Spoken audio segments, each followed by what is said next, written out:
Like lonely fans come in for the third party is here. Open the door, peekaboo, but that's our us. Turn around, we jump over to FMS. When in FMS, it's just a duo dude night out. Have this in the bag. He gets one at XOS. The Harbingers are gonna full send it on this one. Wow, unbelievable Harbingers. Left in this 1v, I don't even know. It's gonna be Team Skirts who will ultimately drop, and now the final two squads, Team Razer. Pringles actually coming in for the third party here, surprisingly enough. They got enough. Team Pringles, though, will survive and get the win here in game. And he should go down very shortly. Now he picks up two.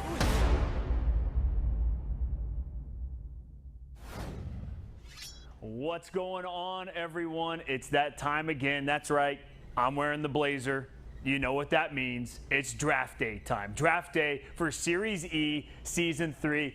If that video didn't hype you up, then you got ice in your veins, all right? Because that video is awesome. That's some highlights from Season 2 of Series E. It was absolutely insane. We're here live. That's right. I'm actually live. You'll hear me screw up probably a ton, make some bad dad jokes, even though I'm not a dad. And that was one of them, actually, just right there. And so, yep, -1 for Tyler already. Good start. Regardless, if you haven't actually tuned into Esports Arena or Series E, whatever, but Esports Arena, we're here live in the last ever event, our last ever stream in these floors, in this building. If you haven't heard, Esports Arena, the original location, Esports, North America's first esports facility, is closing down its doors, and we are moving 20 minutes down the road to a new HQ, new studio in Irvine, California. So this is a little bittersweet for all of us here today, as this is our last ever stream here in Santa Ana, California. This building has served so many of us well. You may have had your first ever esports experience in this building. You might have actually been standing right here and done a stream for us and casted for us in this facility. So it's very sad to say goodbye. However, we are very excited to move on to Irvine, and we've got a lot of cool stuff coming up for you guys as we open up more locations and as we obviously open up our new headquarters. So I'll continue to allude back to how special this facility is. Please follow us on all of our social media channels, Esports Arena on Twitter, Instagram, TikTok, Facebook, you name it. Just go take a look, check us out, give us a like, give us a follow, and watch these videos, because we actually did a top 12 countdown of all the greatest events that have ever happened here in these doors. We just announced the first one, the top event today, which is getting a ton of likes because it was a fantastic event. Like 4,000 or 5,000 people came out for that event. It was none other than Civil War, the Super Smash Brothers event that we hosted back in 2017, I believe. And that was a ton of fun. Literally probably the best event we hosted here. We all voted it the best event, and go ahead and take a look at our Twitter channel, because that's where it's at right now. But regardless, you are tuning in for Draft Day, Series E, the product that we all created, the product that we know and love. You know, we created this product because we were those types of gamers. We are the gamers that, you know, had a hard time being recognized. There weren't enough consistent tournaments all the time, and it's hard to become a full-time gamer if you're not getting paid. And so where can you go to practice? Where can you go to be the best gamer that you can be? When online, there's obviously a lot of cheaters in games. You may not have the best internet connection. You might not be a fair level playing field. Where at Esports Arena, that's why we started our company, but that's also why we started Series E, was to provide a level playing field for gamers like you to get to come and compete. And that's right. So a little video right here is going to show up behind me. That's our little explainer video of what Series E is. Series E is the opportunity for you, the gamer, to compete and get paid by Esports Arena to play your favorite video game. And in this case, it's Apex Legends. We're going to be adding more games to Series E down the road, but regardless, we pay all of our pro players right now. We have 27 pro players, 9 teams that we are signing to $750 a month to play every Tuesday and Wednesday night. Tuesday night is an open night. That's an opportunity for you to compete against our pros. There's a $500 prize pool every Tuesday night, and then on Wednesday, they compete against Apex's best. They compete against the TSMs, the Cloud9s, the Liquids, you name it, all the pro orgs that are in the community right now.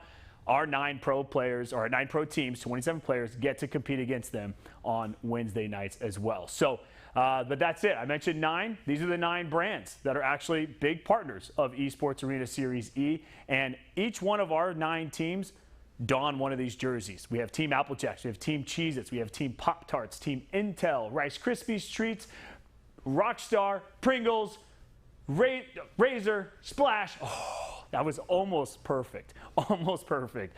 But anyway, 9 of those teams, and that's what it is. It's Team Rockstar going up against Team Razer, and Team Pringles going up against Team Rice Krispies Treats, you name it. But that's what Series E is all about, is that we take these brands, we take the sponsors, and we let you guys own them. We let you guys be the ones that get to represent these brands, sign the contract to get paid to do so, and of course, compete and see if you can be the best branded team within Series E. So not only does Esports Arena just host Series E, we're all gamers ourselves. I loved playing Halo 2 back in the day. That was my game. I also love playing MOBAs like Heroes of the Storm. PUBG was a huge game of mine, and then I started playing a little bit of Apex as well. But whatever game you like to play, Esports Arena, we have it. We're the home for that. Whether you're playing on an Xbox right now, an old Xbox, and you want to upgrade to a new Xbox, or you want to play on a PC with a 240 hertz monitor or a 2080 Ti or a well, we don't have 30 series. All right, we're almost there yet. But regardless, you can go to Esports Arena in any one of our locations. We are, unfortunately, as I mentioned, shutting this location down to a new headquarters down the road, but we're continually opening all these locations you see behind me. These are actually Walmart stores. Esports Arena, we open up inside of Walmart facilities all throughout the country. It makes it easy for us to expand as fast as possible. So we have little miniature esports arenas that give you the best competitive gaming experiences around. We host tournaments every single night of the week, and we also have gameplay for you to just come out and pay $5 an hour. LAN centers, look, they've always been around for the longest time, but $5 an hour in 2021 is a smoking deal. And that's thanks to Walmart, because without them, we wouldn't be able to keep the prices low. And thanks to all the partners of Series E that join here today that also help us keep the prices low so that you guys can come out and game. And by the way, tournaments, we are bringing them back. COVID took a massive hit on all of us, and especially Esports Arena. We were opening up facilities left and right back in February and March of last year, and then everything went dark. So we had to shut everything down. We had 5 facilities. We weren't even able to open yet. And so these 5 facilities, as well as the rest of our 13, total of 18 facilities, will be opening up in the next couple of weeks. All throughout July, we're doing events, we're opening it back up, and we're bringing back our normal programming 7 days a week. This is where we do special events on weekends. You guys can come and compete at Fortnite every Friday night. You can compete at Apex Legends if you want to compete on Wednesday night or Tuesday night during our open nights. Call of Duty, we've got Super Smash Brothers that's coming back. It's finally that time, and it's a sigh of relief for all of us, all of our managers that stuck through us, that are supporting all these locations that are working out there. Thank you guys so much for everything you've done and sticking with Esports Arena, because we are finally getting things back open. We'd love to see your guys' support. Come out to an Esports Arena near you. If you want to find out our locations, go to esportsarena.com, click on locations. The hours, the address is all there. Even phone numbers. Give them a call. Say, hey, I'm coming. I saw Tyler at Esports Arena, Series E, watching Draft Day. I'll see you soon. But if you're kind of skeptical, Walmart, Esports Arena, not sure how that mixes, it mixes pretty well. We got a video to show you how well it mixes, so go ahead and play that.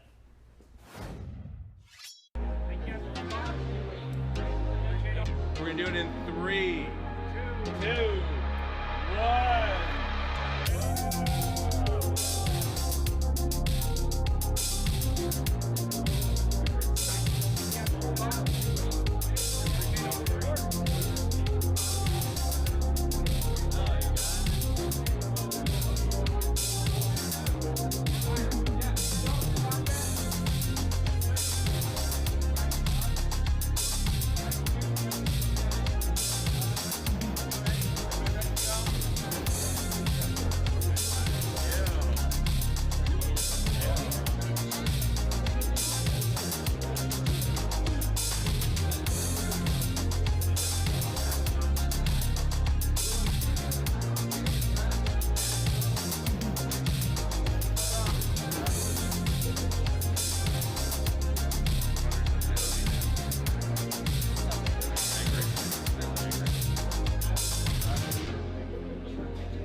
that brings me back. We were traveling to every city pretty much. It seemed like a different week. It was a ton of fun. You saw some awesome influencers that were there. You saw our partners being represented in each one of them. I even saw a little Optic Hex showing up in Chicago when we had our first facility open up. I was looking pretty good at some of those too. I think I got a COVID-15 hit me pretty hard or something. I gotta trim it down there. You know, that was a couple good ribbon cuttings we had. We're bringing that back though. All right, July this year, it's coming back. In the next couple of weeks, stay tuned. We're opening up Miami here soon. We're opening up Orlando, Minneapolis. We're opening up Salt Lake City, and the last one, Atlanta, Georgia. So those are the ones that we're focusing on big time for this month because they did not get a chance to have a big opening event. And so we are planning on bringing those opening events to you guys shortly. So stay tuned, obviously, on all of our social media and our website for all the latest information on that. Looks pretty cool, though. And I got to be honest, guys, it's a ton of fun going out there and competing. And it's, I don't know, it's just your local community. You get to meet a bunch of new friends and hang out with a bunch of cool people that are like-minded like you that play video games.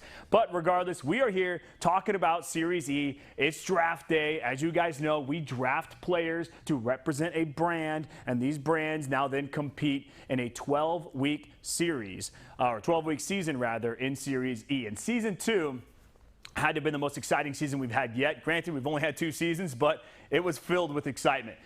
We had slow starts with some teams. Teams like Intel, teams like Razer had super slow starts, and then Razer ended up getting a different third player and then absolutely climbing up the leaderboard. And then I think Intel, with like 4 weeks left, ended up just they won, I think, like 5 out of 6 games one night, and then absolutely just skyrocketed up the leaderboard. Ended up in 4th place, I believe.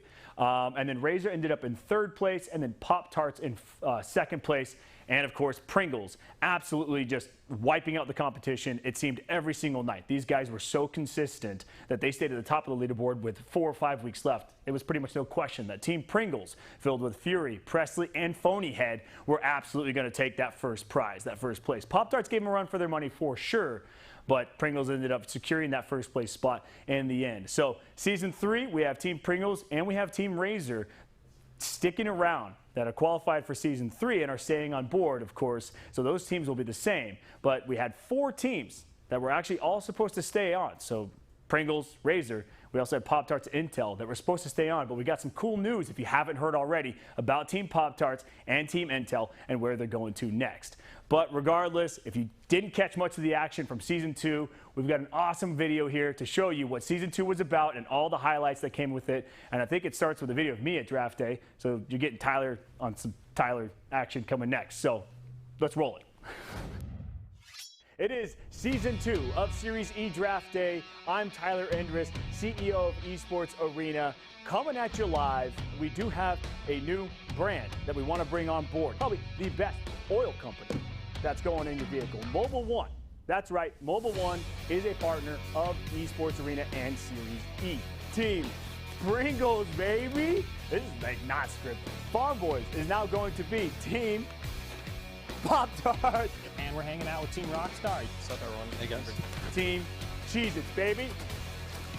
Let's go! Yes, sir. This is Team Rice Krispies Treats. GS Bird, Sunny, and Casper are directly behind me. Team Rice Krispies Treats. I've got a great announcement right now. Tomcat is the official Rat Cam sponsor for Series E Apex Legends. Now, how sick is that? Can I get a round of applause, everyone in the studio, please? Yes. We've got NPL coming up next. We had a great interview with these guys. You guys clearly have the secret sauce. You know, we worked through it and we just tried to get better. I mean, all right, fellas, dude's night out. Let's go. Let's go. Team Razer, just an unbelievable performance for Season 1. Makes sense. Obviously, guys, welcome. We got Zara, Tricky, Mr. Haku, and Muffins here. How you guys doing today? doing good. We have our final team to announce. Oh, gee, I actually got scared. I thought I was going to open up. Just kidding, fellas. Oh, boy. I hold a bunch of processors. They're Intel, baby, the best gaming CPU in the game. I love the addition of Liquid Casper. Rice Krispies Treats are going to take home the win for Season 2 of Series E. That's my pick. Signing off from the GVO Zone, Signing off. Signing off, fellas. Thank you so much. Draft day. Welcome everybody to Season 2 of Series E. Joining on board with Team Razer, forcing South State out of position. Taculo and Zara Tricky picking up these kills for Team Razer. What's up, guys? I'm Zara Tricky, and I use the Viper Mini. Open field, I believe it. Yo, welcome everyone to Applejack's week here at Series E. Nice little triple take shots coming through, 72. One more is all it's going to take, and that's Team Cheez-It going down to Team Applejacks. When is a good time to eat jumbo snacks? On a walk? In the library.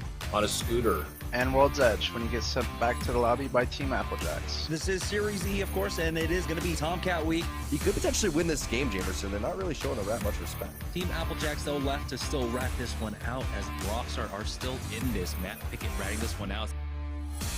All right, ladies and gentlemen, welcome to week number 6. It is Rockstar week here. Building here, they thought maybe Crummy was actually on the second floor, but no, he was just lurking outside. Hey, my name's Crummy, and I play Apex Legends for Team Rockstar. My favorite Rockstar has to be the original. Boom.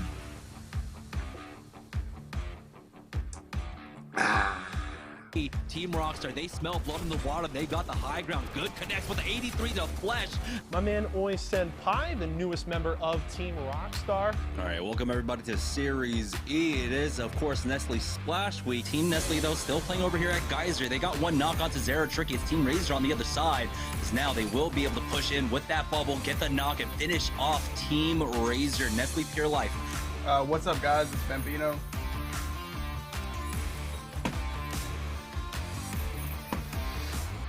Let's go. It's been like helped me taking more confidence in taking my fights, if that makes sense.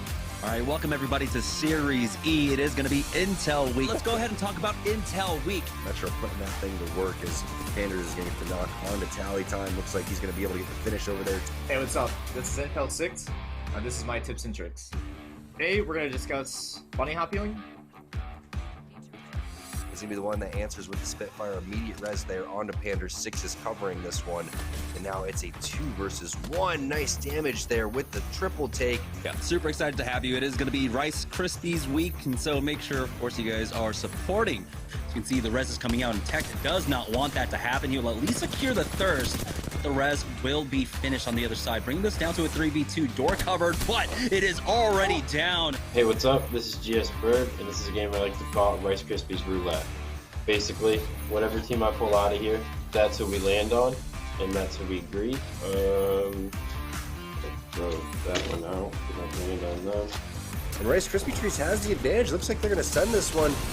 And they were disappointed that they didn't finish off Game 3 the way that they wanted to. And it looks like they are going to finish this one off in style as well. Nice job.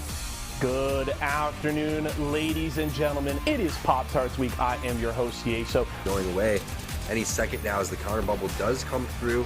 The scans are going to be coming in twice as fast, 3 times as fast now as Dracos is going to get knocked. This is Nestle Splash taking on Team Pop-Tarts. The 2-on-1 situation right now. Is Lucas going to be able to take down Ronnie? He is. Lucas is full health. Oh, man. All right, I'm back. We all here, boys? All ready for Series yes, sir. Absolutely. Lucas? Where's Lucas? But it feels good to, be up there in the top of the standings this time. What is up, Vicky? It's Series E. It's Cheez-It week. Meanwhile, in the land of Cheez-It, it's going to be the PK and the Flatline to close things up. And Team Cheez-It is still continuing to fight this one. They have one team inside. Hey, what's up? It's Charlie Blackout. I'm about to try some light cheddar Cheez-Its. Here we go. Very cheesy. Crisp. It's a nice job by Alboali coming through with the cleanup. Back on board with Team Cheez-It. Nice shots coming in from Joey Blackout. That's going to be Mercy from the Charlotte Phoenix going down. Now they know they have the huge advantage. The rest of the players are going to start to push on this one. Knockdown shield being used. Rakinishu takes a handful of damage. Good shots. All right, welcome everybody to the final week of Series E Season 2, and it is going to be Pringles week, and it all comes down to these final 2 days, Tom, going down. Now here's the fast res for Team Razer, but Phony shows up to clean it up. Hey, what's up, guys? It's Presley here, and I'm about to try the pizza-flavored Pringles.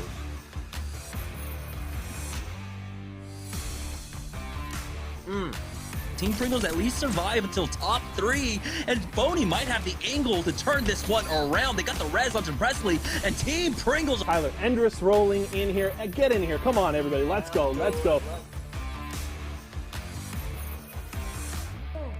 Yeah. Season 2 is a wrap, ladies and gentlemen. See you later.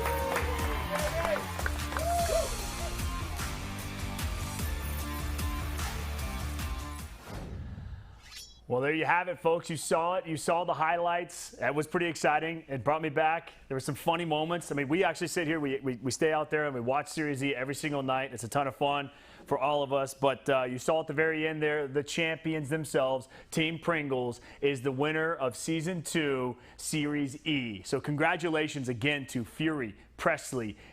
Oh, man, why did I lose it? And Phonyhead. Oh, my goodness, Phonyhead. We've been talking about you all day, too, Phonyhead. That one just slipped my memory. Anyway, congratulations again, fellas. That was also, when they got drafted, one of the funniest interviews I think we ever had on Series E. And so we do live interviews with everyone here that gets a chance to sign as a new team or old teams that are coming back. We also have some great content as well that's coming to you guys later in the show for some pro teams. And we even do a little ALGS championship breakdown of our teams that got a chance to compete in that, the Esports Arena represented teams, as well as all the other teams and how that went down. Because Apex Legends is in the best shape I think it's ever been in right now. It's a ton of fun to watch, and the community is popping. But this will be coming to you guys shortly.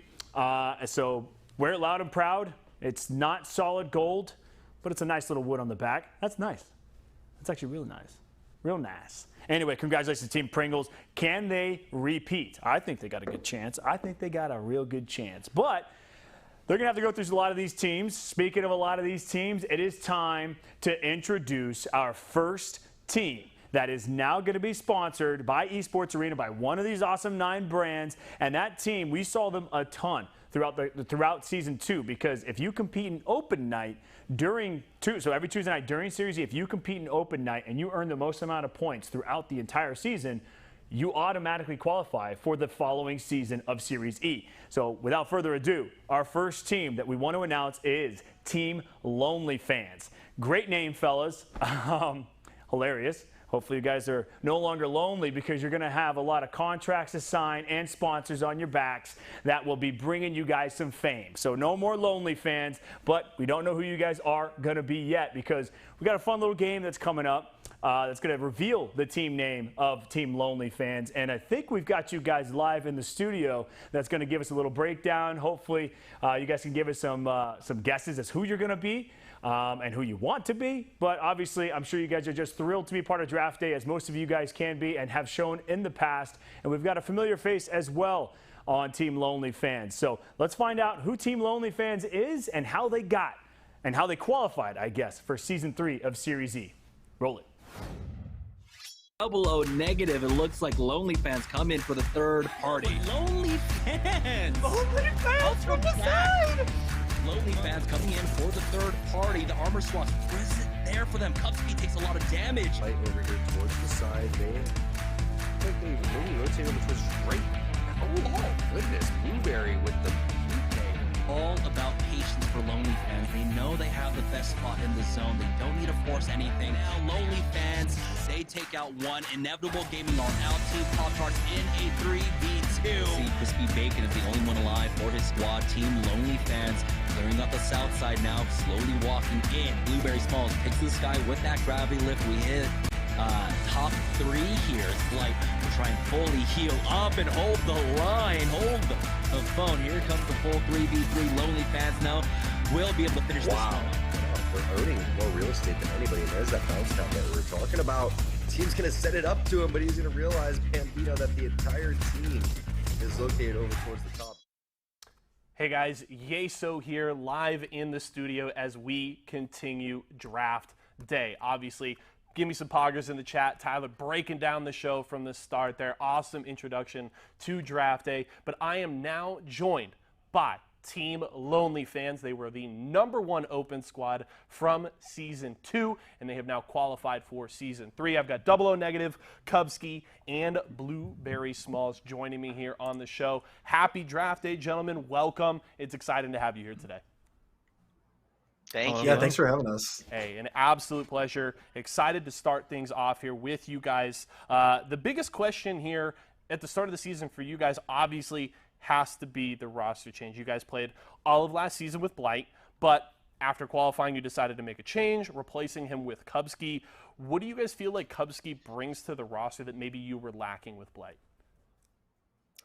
Kubsky brings a lot of experience for sure. I mean, he's been to a lot of finals and made a lot of really high placements. So he definitely brings experience, and I think he can help us with that. I also think he's actually a fragger too. He's super smart. Yeah, and, absolutely. Exactly very smart. Knows what he's doing. So, Kubsky, how has the adjustment been for you then, jumping into this roster and getting ready for Series E? This came at a perfect time. This prepares us for ALGS the next 2 to 3 months. So I'm just excited to jump in and kill some kids with the new team. Hey, that's great. I love the confidence. Blueberry, I want to ask you then, obviously, making adjustments, bringing in a third is never easy. Do you guys feel like you'll be able to hit the ground running, or do you feel like with the roster change, it may take a little while for you guys to kind of get up to speed here at the start of the season? We've had a little bit of behind the scenes in terms of playing and talking and communication. So I feel like once we start, we'll start pretty big. We'll be popping off. All right, hey, I like the confidence there. I'm excited. Obviously, we're finding out for all these new teams, the brands that you're going to represent here in Series E. So I do have a couple of more questions for you, but before we get to that, I do want to give it back over to Tyler. We've got these awesome partners. You will join one of them here to kick off season number 3. So I'm going to hand it back to Tyler right now to bring you guys the partner you will be joining this season. Thanks, JC. Kubsky, it's getting ready. He's talking about video game, guys. By the way, he's talking about a video game. He's going to kill some folks in the video game Apex Legends. So congrats on that, boys. I actually like the energy. I think these guys are going to be good for us here at Season 3 of Series E. You guys popped off, obviously, mostly during Season 2, and with a guy like Kubsky on your team, seemed like you guys are going to bring the heat. I like that. Speaking of bringing the heat, we're going to announce your guys' team name. So ideally, you're pretty excited about this. Ideally, you're going to want to participate. Previously, we had, in other seasons, we've had a little spinny wheel thing on the screen right here that randomizes the team you're going to be. And then also we had an envelope that I basically picked out whatever team you were going to be, either the product or I poured Cheez-Its all over my face, whatever. This time, though, we're looking for a little audience participation. So Team Lonely fans, I'm looking for your help here. We're going to do a little Wheel of Fortune stuff, all right? Literally, you've probably seen the show, Wheel of Fortune. We're going to need you guys to guess the slogan that's behind me. And it's just not necessarily your team name, but it's a slogan from the team itself. So I'm going to move out of the way here. I'll be my Vanna White. And I'm going to, I can't remember which one it starts. I think it's this one, actually. Okay, so I'm going to, when I touch the board, we're starting. You boys got to try to guess the slogan before it finishes. All right, here we go. Bam. Dang it. All right, so here we go. This is the toughest one, I think, of the night. I have dyslexia, so it's kind of hard. You're something. You're something. Favorite? Oh.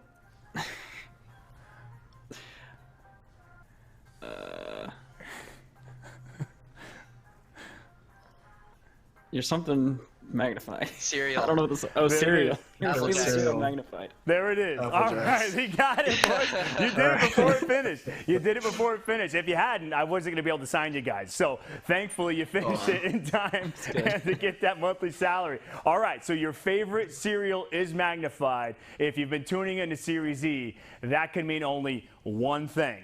Congratulations, Team Lonely fans. Yeah, you named it. You guys are now Team Apple Jacks Jumbo Snacks, baby. That was pretty fun because it is. It's your cereal magnified. So, yeah, fellas, you got to be feeling pretty good. That was actually a lot of fun. Thanks for being good participants. If you're coming up next, teams of Series E, and you think you could beat these guys at how fast, that was the toughest one too, fellas. Sorry about that. We started off right.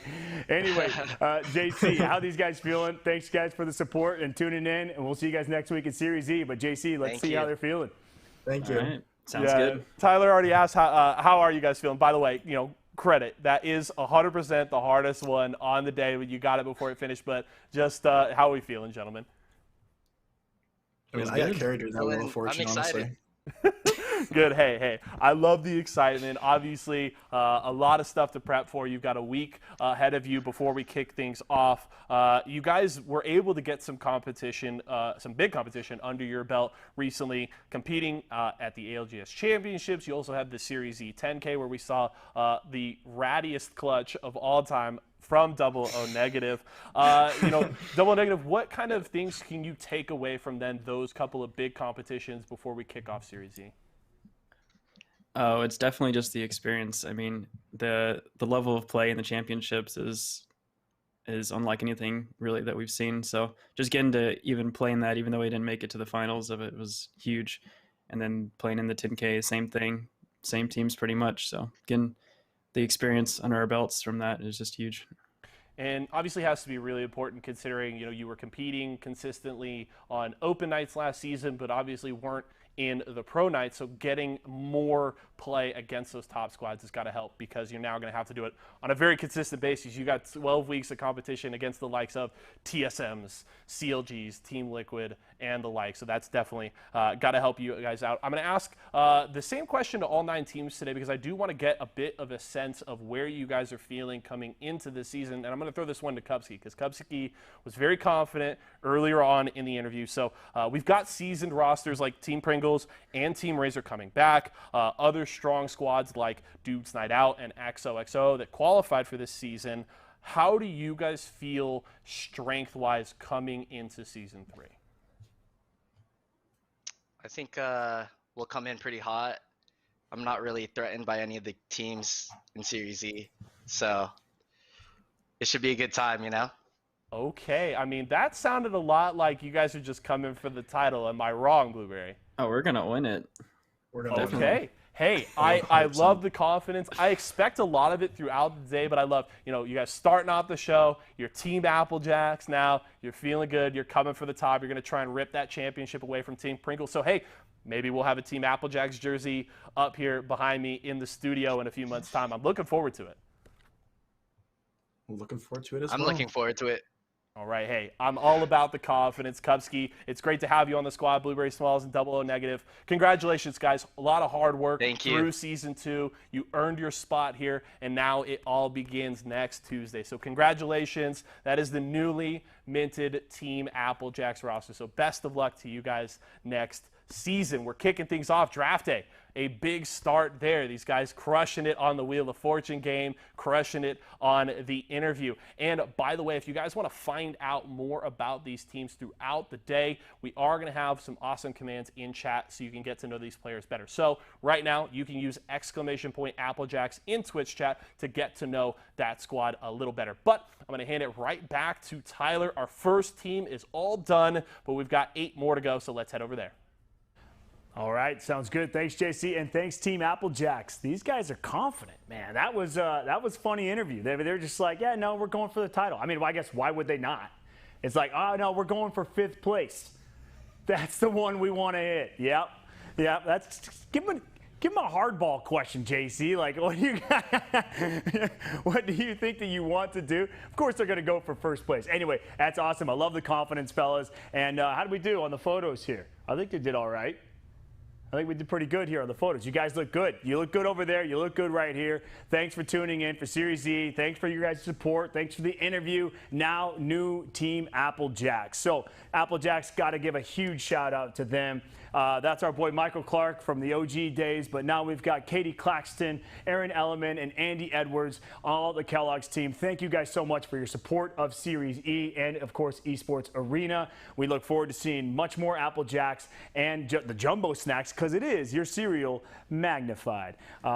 So congratulations, fellas, Team Applejacks, and, of course, the Kellogg's team. We cannot thank you guys enough. So that's it. That's how the show is going to run. It's going to be a ton of fun like this. We got more slogans behind us, and we've got a few awards that we're also going to be bringing up later on throughout the show, but I've got one actually right now.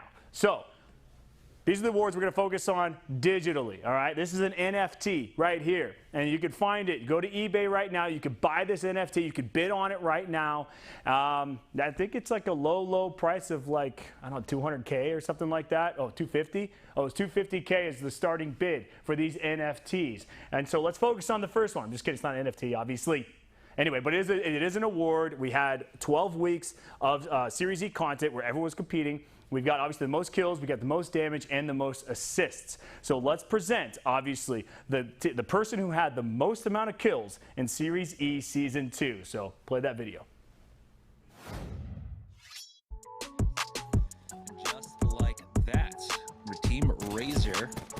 One out this team fight. It's just the last lone raising them down, but he falls as Nacho picks that one up. Here's Hakulo, though, just north of here beforehand, but you can see why they want to avoid this fight. Team Razer getting this one pretty easily. Z Davis, the next one to fall. All the initiative here, setting up the angles. As you can see, they're watching them go out, hitting huge, but up top, you've got the Gibraltar. The tough spot is, it looks like Razer is finally going to send this one over towards the side. That's going to be double knocks. And that's Serial challenge the high ground, forcing that team down, though. But they need to find some critical damage. The flank comes out. There's a player behind them. He pulls out that Eva 8, getting some decent damage, but it's not quite enough yet. There we go. Do find the pick before the rest will come out. Luckily, diving right into that Gimme shield. Team Razer making their way out of Skyhook now, chasing down this Gibraltar. Papa Milk Dud will fall. And they just need to find the third player. And Team Razer picking up these kills are so important for them. They don't know if they have ring information. Razer in a fight. Hakulo's already gotten one knock onto Swell, and now he pushes up. Hakulo is able to get the knock onto that Gibraltar Tramp, who will go down. And now Team Arc. Awesome work, Mr. Hakulo on Team Razer. You know, it's the craziest thing is that Razer did have a really slow start to the season, and he still ended up pulling out 242 kills in all 12 weeks. That's around 10 kills a night that he was averaging. That's pretty incredible because when I play Apex, it's not nearly that much. I'm like 1.2 kills a night on average when I play. So anyway, congratulations, Mr. Hakulo, on taking home this season's Most Kills Award. Again, the NFT, guys, is not live, but you can bid on it. JC and Spirits Z are in the studio over to my left, and these guys are going to break down Mr. Hakulo's performance of Season 2 because they know it better than I do. So go ahead, fellas. Hey guys, Yeso here. I got Spirit Z, our player manager here at Esports Arena, and Mr. Hakulo taking the kills title for the second season in a row. 242 kills this season. He had 260 in Season 1, so the first player in Series E to break that 500 kill threshold. Obviously a big performer last season, Shane, and a big part of that late season resurgence we saw from Team Razer. Yeah, absolutely. I mean, the man, the myth, the legend, Hakulo himself, I feel like everyone's going to be gunning for him come Season 3. I mean, everyone wants to be this guy. I mean, top fragger 2 seasons in a row. I mean, this is pretty incredible stuff coming out from our man Hakulo. Yeah, he was a big performer, great stats across the board. He had 187 assists on top of those 242 kills. He finished in 10th in average damage per game at 681. That's a great, consistent number. He's obviously putting out kills on a very good basis. And interestingly enough, I pulled some extra stats prepping for the show today. He had a 41% kill share. That put him second amongst our top 5 Slayers. He's up there with the likes of Phony, Panders, Aves, and the like. So 41% of his kills he took, and that just means he was obviously a big part of Team Razer, and he's going to be a big part of them this season. Obviously, we see them starting off once again with a new roster change that we will discuss a little more later in the show, but this is a keystone member of this squad. Yeah, absolutely. I want to talk a little bit about the beginning of the season. I mean, he was struggling. He was sitting in the middle of the pack, and Phony was actually the kill leader for, I believe, like the first 3 weeks. So, I mean, I was really gunning for Phony taking first place over the season. But, I mean, he really just popped off when Serial joined the roster. It was just night and day, big difference coming out from this roster. It just allowed Hakulo to actually perform at the level that we know he can perform. So it was just incredible stuff. Yeah, obviously 2 seasons in a row, and now the real question is, can he do it again? He's got a 3rd season ahead of him here. I think it's probably unlikely that we see someone able to go back-to-back seasons once again, but do you feel like maybe Hakulo can make it to 3P? Honestly, I think he can. I really do think that he can do it. I think if there's one person that's going to take that title away from him, it's going to be Phony. So Got to keep your eye out for him. Okay, hey, Phony, a big-time player on a big-time team. But obviously, congratulations to Mr. Hakulo. He had a fantastic performance throughout Season 2, and we're looking forward to more from him during Season 3. We obviously announced our first team, Lonely Fans, joining Team Applejacks, and we've got another one ahead of us here. So let's head back over to Tyler. All right, thanks, guys. Thank you so much. Breaking down Mr. Hakulo, I think he does have what it takes. I do agree with Spirits Z that the hardest competition is going to be Phony. But the best part is we've got 7 new teams that we are announcing today that haven't competed regularly in Series E. So that's the best part about Series E is that we always have new teams that are coming in. The Season 1 we had NPL was at the top, Nestle Pure Life was at the top, and unfortunately got all the way down into last place after that first season. And then second season, we had Pop-Tarts in last place for first season, and they came all the way up to second place in Season 2. So who the heck knows what's going to happen in Season 3 because we've got a ton of new players. But the teams that are sticking around, I mentioned it before, is Pringles and, of course, Team Razer. We were just talking about Team Razer over there with Mr. Hakulo. I got these guys right here on my right. Yes, on my right. And so you see Mr. Hakulo right here, also SoCal boy. I think he lives in like Huntington Beach, right? So, hey, man, big shout out over there. We've also got Zara Tricky as well. You know him pretty well. He's pretty, I guess he's pretty outspoken on social media. So give him and Mr. Hakulo a follow. But they got their new third that's coming out that I forget the name of. Again, there's so many players I got to keep in mind. Anyway, Baby Thule, is that what you said? Oh, there we go. Nice. All right, cool. Thank you so much, production. So anyway, these 3 guys are looking to keep that same roster throughout all Season 3, but they earned that 3rd place spot in last season. They're staying on board from Season 2 into Season 3 and keeping that monthly salary. So let's find out how these guys actually competed during Series E in Season 2 and why they're sticking around and why they're still so dang good. Team Razer looking to finish off the job. They spotted out Flanker, and it's all left to Albert Laley here. Now, but Serial, along with Sarah Tricky, will make short work of RK Team, finish them off. Well, Team Razer being one of them, but they are fighting over here at Survey Camp instead, trying to make their way on in. Bubble has been used, but it's not for the entry now. They've got one Team Razer still continuing to play the edge here.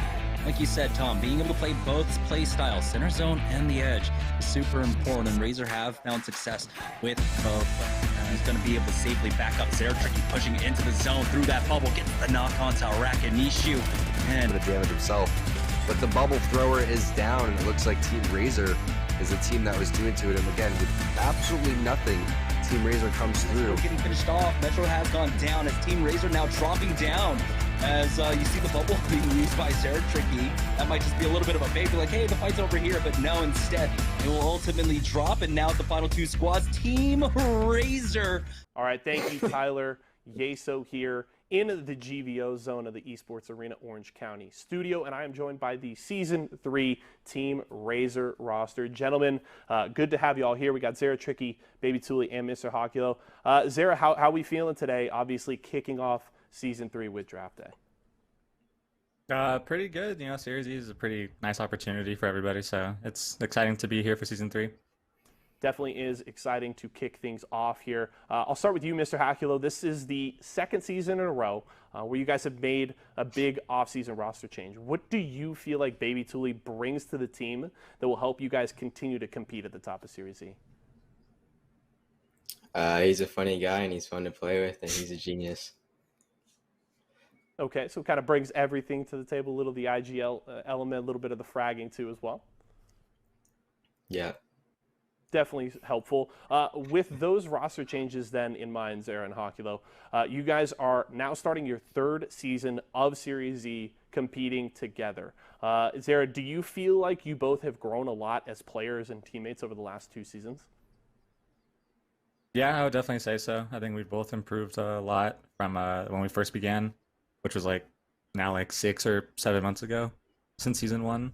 So I'd say, yeah, we've improved a lot. Definitely been a long journey for you guys. Baby Thule, you're coming into now a pretty well-established roster in Series E. Team Razer were our Season 1 champions. They finished in 3rd last season. They went to the ALGS Championships just a couple of weeks ago. Do you really feel any pressure this season coming into such an established roster? No, because I've been playing with Hacks since Season 3. I've been I'm pretty much, I wouldn't say found them, but I was one of the first he used to play with. Okay, so that history has got to help in integrating Yeah. into this roster in a more competitive setting, right? Mm-hmm. Well, that's definitely exciting and should hopefully help you guys kind of hit the ground running here to start the season. Now, to you, Mr. Hackula, while the ALGS Championships didn't quite go your guys' way, how was the experience overall, and what do you feel like you can take away from that tournament? It was fun to play, and we just made small mistakes that ended up costing us our call spot. Okay. Zara, what about yourself? It was a pretty crazy experience. You know, it was like 3 days of like 6 games each, and then the first 2 days were pretty rough, but the third day was probably the most exciting. We doubled our overall points in just the 1 day, so we almost managed to pull through. If we could have had day 3 be like day 1 and 2, then would have been better.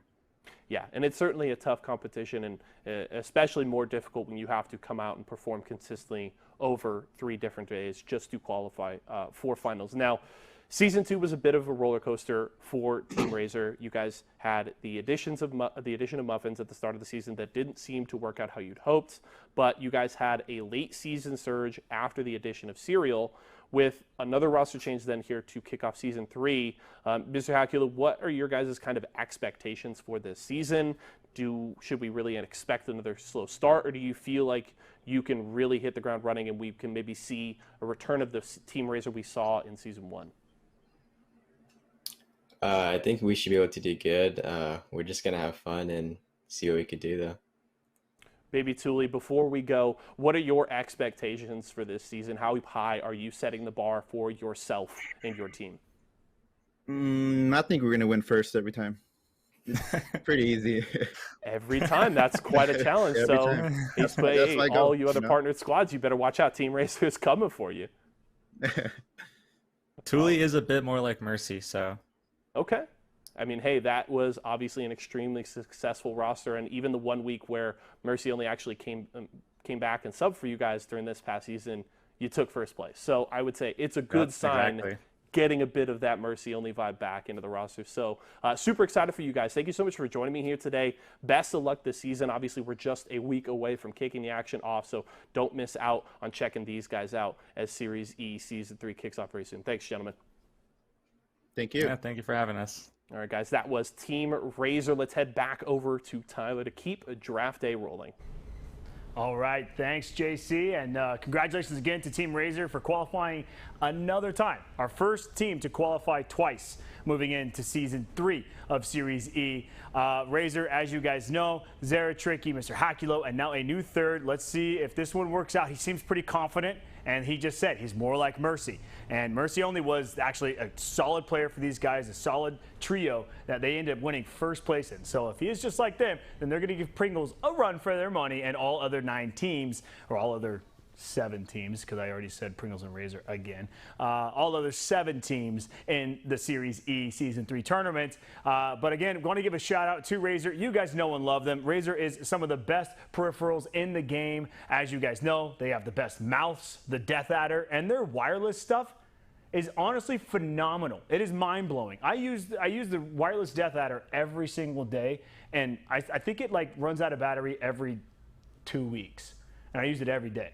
It's that crazy. And then when it does run out of battery, it just takes like 20 minutes to charge. So Razer's coming up with some insane stuff right now. Their products are phenomenal, so give them obviously a follow wherever they're at, but obviously buy their product, right? They support Esports Arena, they support Series E, so we can support you guys. We take the dollars, the sponsorship dollars, and we pay all these players on time and $750 a month, right? So all of these guys are making $750 a month for playing at Esports Arena. So thank you so much to Razer. Please visit walmart.com/esportsarena to buy that Razer product. If you're looking for that new mouse, headset, keyboard, mouse pad, whatever, just buy it from Razer and buy it from Walmart. Okay, that's what we ask. Thanks for the support. Thank you so much, Bob Bakunko, Michael Brown, Dwayne Ackerman, Bradley, and CSUN. You guys have been phenomenal to us here at Esports Arena. Everyone loves you. Thank you guys so much for your support of Series E and Esports Arena. Can't wait to work with you guys in the future as well. All right, moving on.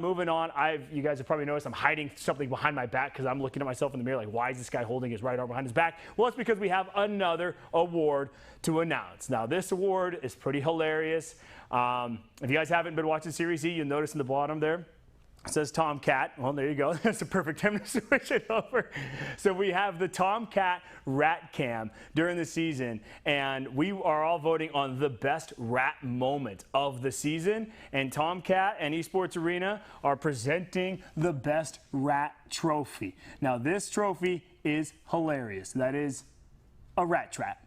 And if you don't know Tomcat, they're the best rodent control company in the game. They actually are. Look it up. It's statistics. Just go find it, all right? Stats are stats. You can't argue with stats no matter what. I don't care who you are. But this trophy is sick. Custom trophy, Tomcat, best rat. Let's find out who the best rat in Season 2 of Series E was. So let's roll that video. Towards the other side, but that zone is closing directly on them. It's 6, the rat. Getting ready for the big time grief. Are you kidding me? This is definitely the high performance moment of the game. You see, their vision is based on movement, and he is staying absolutely still, ADS as well, which is odd enough. But because they're not... You're more silent when you're because ADS. they're not running the Wraith, they're not getting that warning, right? Like, they're not getting that Wraith passive warning. You can see they're getting set up right now. 6 trying to creep in behind them as well. Oh my goodness, this is the latest Tomcat rat cam we've ever gotten, but this is most yeah, it's this is the most entertaining. It's needed. This is the most entertaining one by far.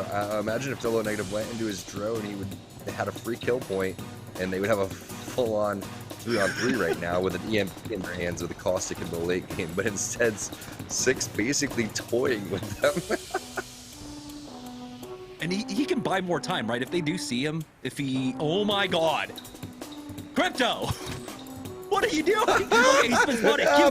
Q. Oh, Flight finally gets him, but here it is now. Now that you know the rat is gone, they're gonna go.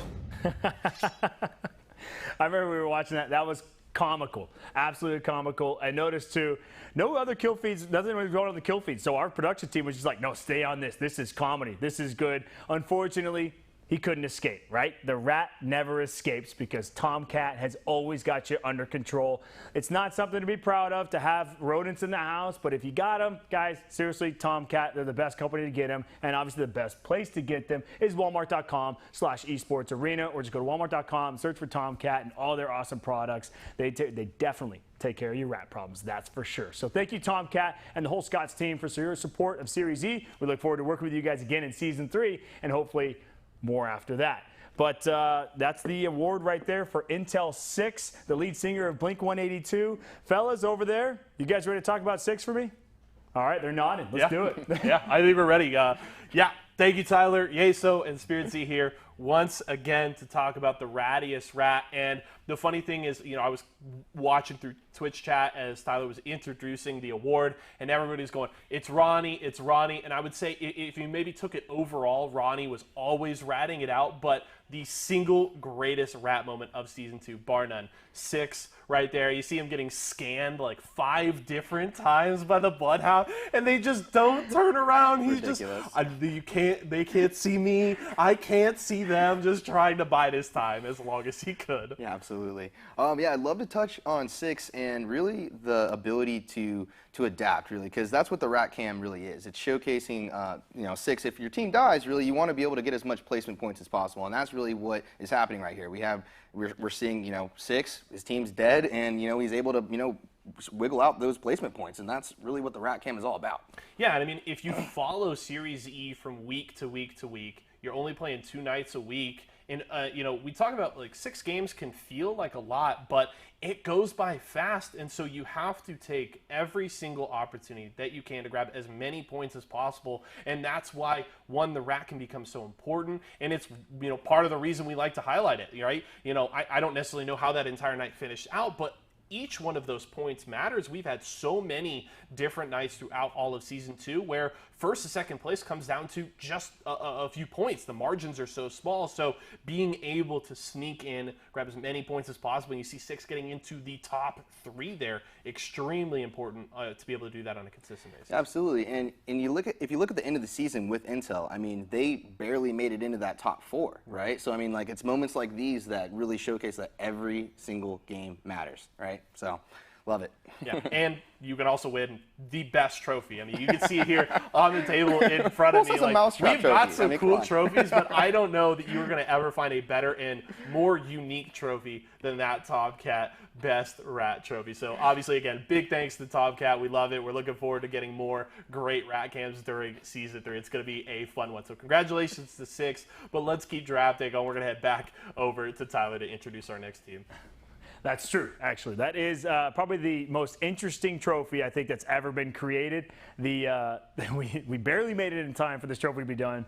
Our trophy manufacturer literally drove it over here today, and he was bringing out the box, and I thought, is this the most interesting trophy you've ever made? Believe it or not, he said it probably was, but he's actually created some really funky things. But that's got to be one of them for sure. So congratulations, 6.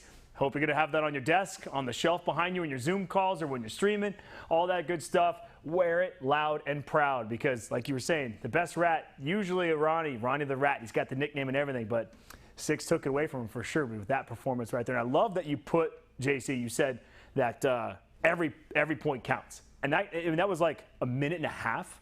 You know, who the heck knows what was going on during that time, but he lasted another minute and a half to make sure they get those placement points for his team, which is awesome to see. So, congratulations to 6 on the Best Rat Award for Tomcat.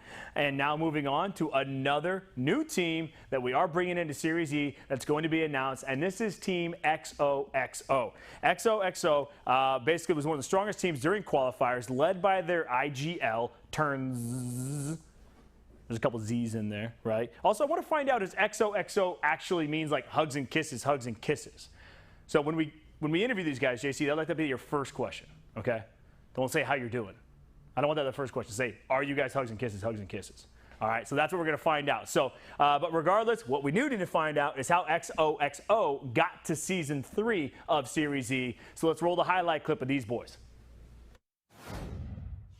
Team XOXO winning that one out. They do have the jump pack. Great shot for 123. The shred from the R301, and here comes XOXO. Ultimately, he has more HP than the last 2 players combined. He's got the EVA 8 as well. And that tap from the flank. He gets one, and XOX. They're starting to clean up. Krispies and Mollis, though, now a little bit worrying as Mollis left in this 1v1 up against the Octane. It's going to be XOXO. We see Team XOXO rat it out over towards the back of the map here. It's going to be Sam C. To keep on this pressure. Now XO and XO have lost their Octane. It's going to be a forced out 2v1, but they still manage to punch it out. He's finding somebody, though, and they found the Caustic hanging out by the corner of the wall. Gets that. The way that they just played this situation right now, T-Square, the positioning, that was amazing. And XOXO, we saw the rack. All right, guys, Yeso back once again. Awesome to see XOXO's journey there through the qualifiers and making it into Season 3. And they are joining me now here in the GVO zone. I'm Just Gibby, Mouse Mamba, and Turns here. And I'm not going to ask you how you're doing because I have to ask a question first. I am contractually obligated to do it. Thank you, Tyler, for dropping that one on me. Is it hugs and kisses for the team name? Yes. Yes, it is. All right. Hey, there you go. Tyler wanted his answer. He's got it. Welcome. It's draft day, gentlemen. How are we doing, Turns? It's got to feel great to be kicking this journey off for Season 3. I'm good. How are you? I'm doing great, man. Happy to have you guys on. I'm excited to kick off Season 3. We got to see you guys, kind of at the tail end of Season 2, and then obviously in the qualifiers, Mouse Mamba getting to see that highlight reel, and now kicking off Draft Day. How does it feel as this journey begins? Series E Season 3 is about to start. It feels exciting. Me and Gibby are new to comp, so we want to just get better, and yeah. Gibby, how confident are you coming into this season? Obviously, you guys looked really strong in the qualifiers. When I was looking through, each night, I felt like you guys were one of the best contenders during that 2-week run. After what you were able to do then in qualifiers, how confident are you then to start off Season 3 strong? I feel really confident in my team, and I think we've been really consistent. Like, we've gotten a top 3 placement in almost every single tournament we've been a part of, and I think we're going to do really well. All right, hey, Season 3. I love the confidence. Obviously, rooting for you guys to do well. I'm going to put you a little challenge here. Before I throw you over to Tyler, we got still 8 brands left remaining. Obviously, Applejack's off the table. Is there one maybe you're feeling lucky about, one you're hoping to grab here? Come on, Turns, what are you feeling? What are you feeling? Team Rockstar. Rockstar? Okay. That's a great brand. So good history behind that Mouse Mamba. And anybody you're looking forward to? I personally would like Intel. Intel. Okay. Gibby, last word from you. Who do you think you got? Is it Rockstar, Intel, somebody else? Rockstar. Rockstar. Okay, we got 2 votes to Rockstar. Well, the great thing is we don't really have to wait much longer. I'm going to throw you guys back over to Tyler here. We got a little game to play to see who you're going to be representing this season. All right, excellent. So I either get to make dreams come true or crush them on this part here because JC tees him up for him for that. All right, good to know. Regardless, I'm sure you boys are going to be happy just by signing the contract and, of course, representing awesome, these awesome 9 brands. These are legacy brands. Every single brand here, you know it, you love it. You've either been a part of it, you've seen it, you've bought it, etc. Regardless, Team XOXO, thanks for playing my game about hugs and kisses, by the way. I don't actually think that is your name. I think you're just, egging me on with that, but I appreciate it for sure. Anyway, Team XOXO, can you guys play along with us? If you watched the first team, Lonely Fans came on board, now Team Applejacks, and how they played. We have a slogan that's going to show up behind me, and it's going to basically last for a couple seconds, and you guys need to try to guess this slogan before it finishes. And if you do, then you guys get to keep your contract. If you don't, you still get to keep your contract, but just, play along, all right? Okay, here we go. All right, fellas, I'm going to start by pushing my Vanna whiteboard. I'm going up here. Boom. Let's go. Let's go. There it is. This is really slow, Connie. There. Apostrophe. FG apostrophe. Come on, boys. That first word's easy. Okay, there we go. I have no idea. Don't give up yet. It's frightening. Frightening? Fruit? Fruit. Fruit. All right, maybe that one's actually the hardest. It's fruit freshing. Come on, fellas. You guys should have known that. Holy smokes. It is absolutely fruit freshing. So you guys are like, okay, shoot, what is actually fruit? What team name are we going to be? Well, that could only mean one thing.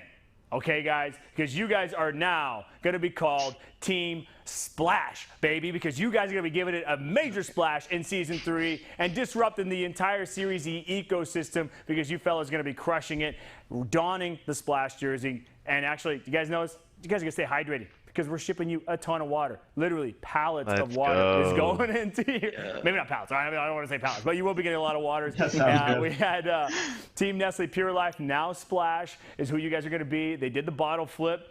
Hopefully, you guys can do a better bottle flip than Dracos on Nestle Pure Life. It took them like 20 times. So we'll send you guys out, do some fun content. But JC, let me know how the boys are feeling. Team XOXO, now Team Splash.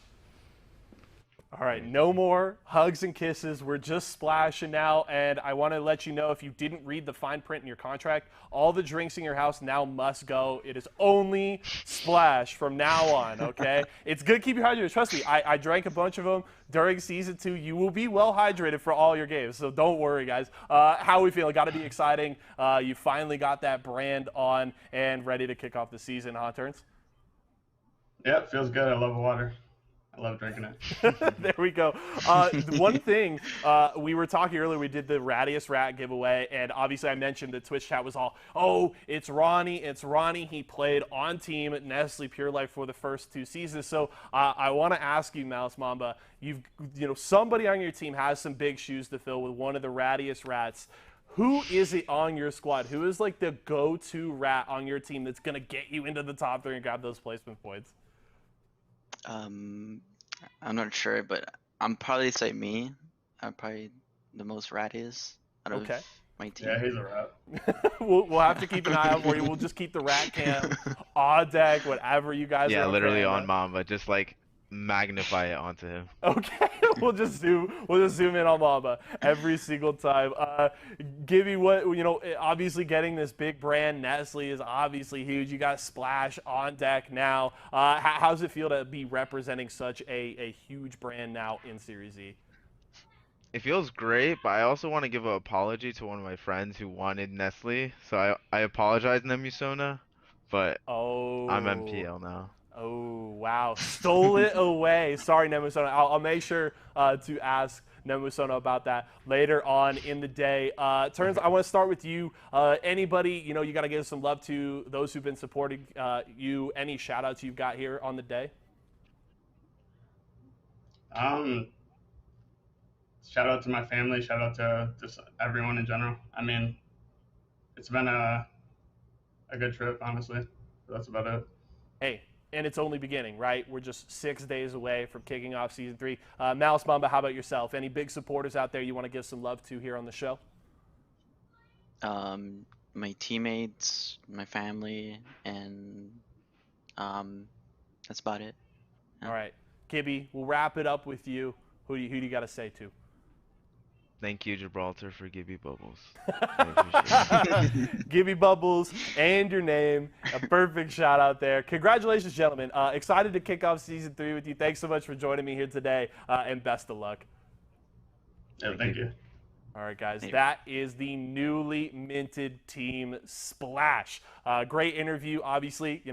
Ronnie the Rat, one of these guys. It looks like it will be Malice Mama trying to fill those shoes here in season 3, and they are very big, very ratty shoes there. If you guys want more information about that squad, you can use !Splash in Twitch chat right now to see what they've got going on. But we've got more content, more teams to go to, so I'm going to head back over to Tyler as draft day keeps rolling on.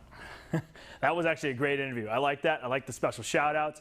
I also like the fact that he had to apologize to one of his buddies who was an opposing team, which we don't know where he signed, right? He wasn't on Team Applejacks, so we don't know who he's going to sign with. But I love the fact that he wanted to be Nestle Splash.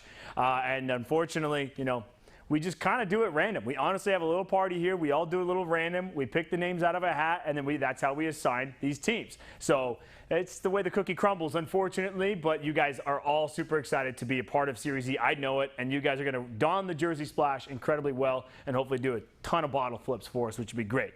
All right, we've got some thanking to do to Nestle, the team over there, and Blue Triton. Thank you, Heather Hobson. The support that you've given us, obviously, throughout all of Series E thus far has been phenomenal. We cannot thank you enough, and hopefully you like your new team. These guys seem like a special group for sure. And Trevor Drinkwater, yes, that's right. His last name is Drinkwater and supports water bottle companies like Splash, as well as Nestle and all of the waters that they have as well. So thank you, Trevor. Thank you, Heather. You guys have been awesome supporters for us. You really, truly have been. So thank you so much for that. All right, moving on, we have another seasonal award.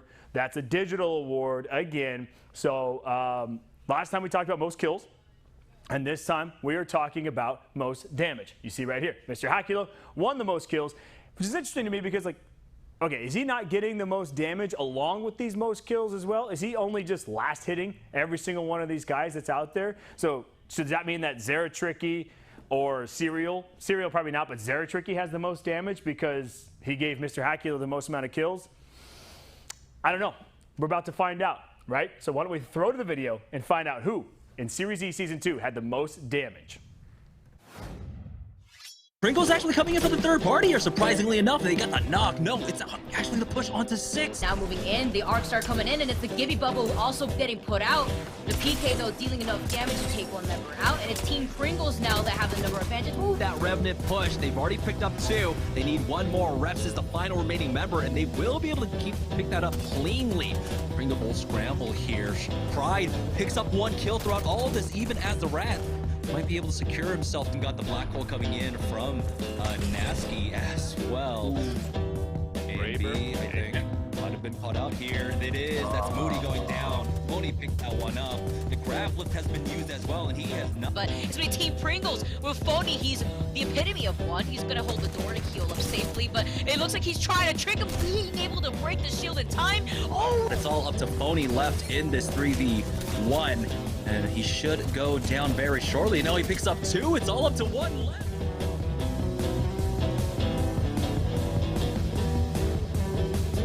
All right, congratulations, Phony Head, for the most damage award in Series E Season 2. Like we said before, Team Pringles took home first place. It makes sense why this guy probably has the most damage in the most amount of games, because you got to win a lot, you have to place well, and you have to kill a lot in the game. So congratulations to Phony Head. But to break down Phony Head's statistics throughout the season, we got Spirit Z, former pro. Go look at him on his Twitter. It's the pinned tweet of him walking off at the H1Z1 championship when he was professional. A little humble shout out right there, huh, Shane?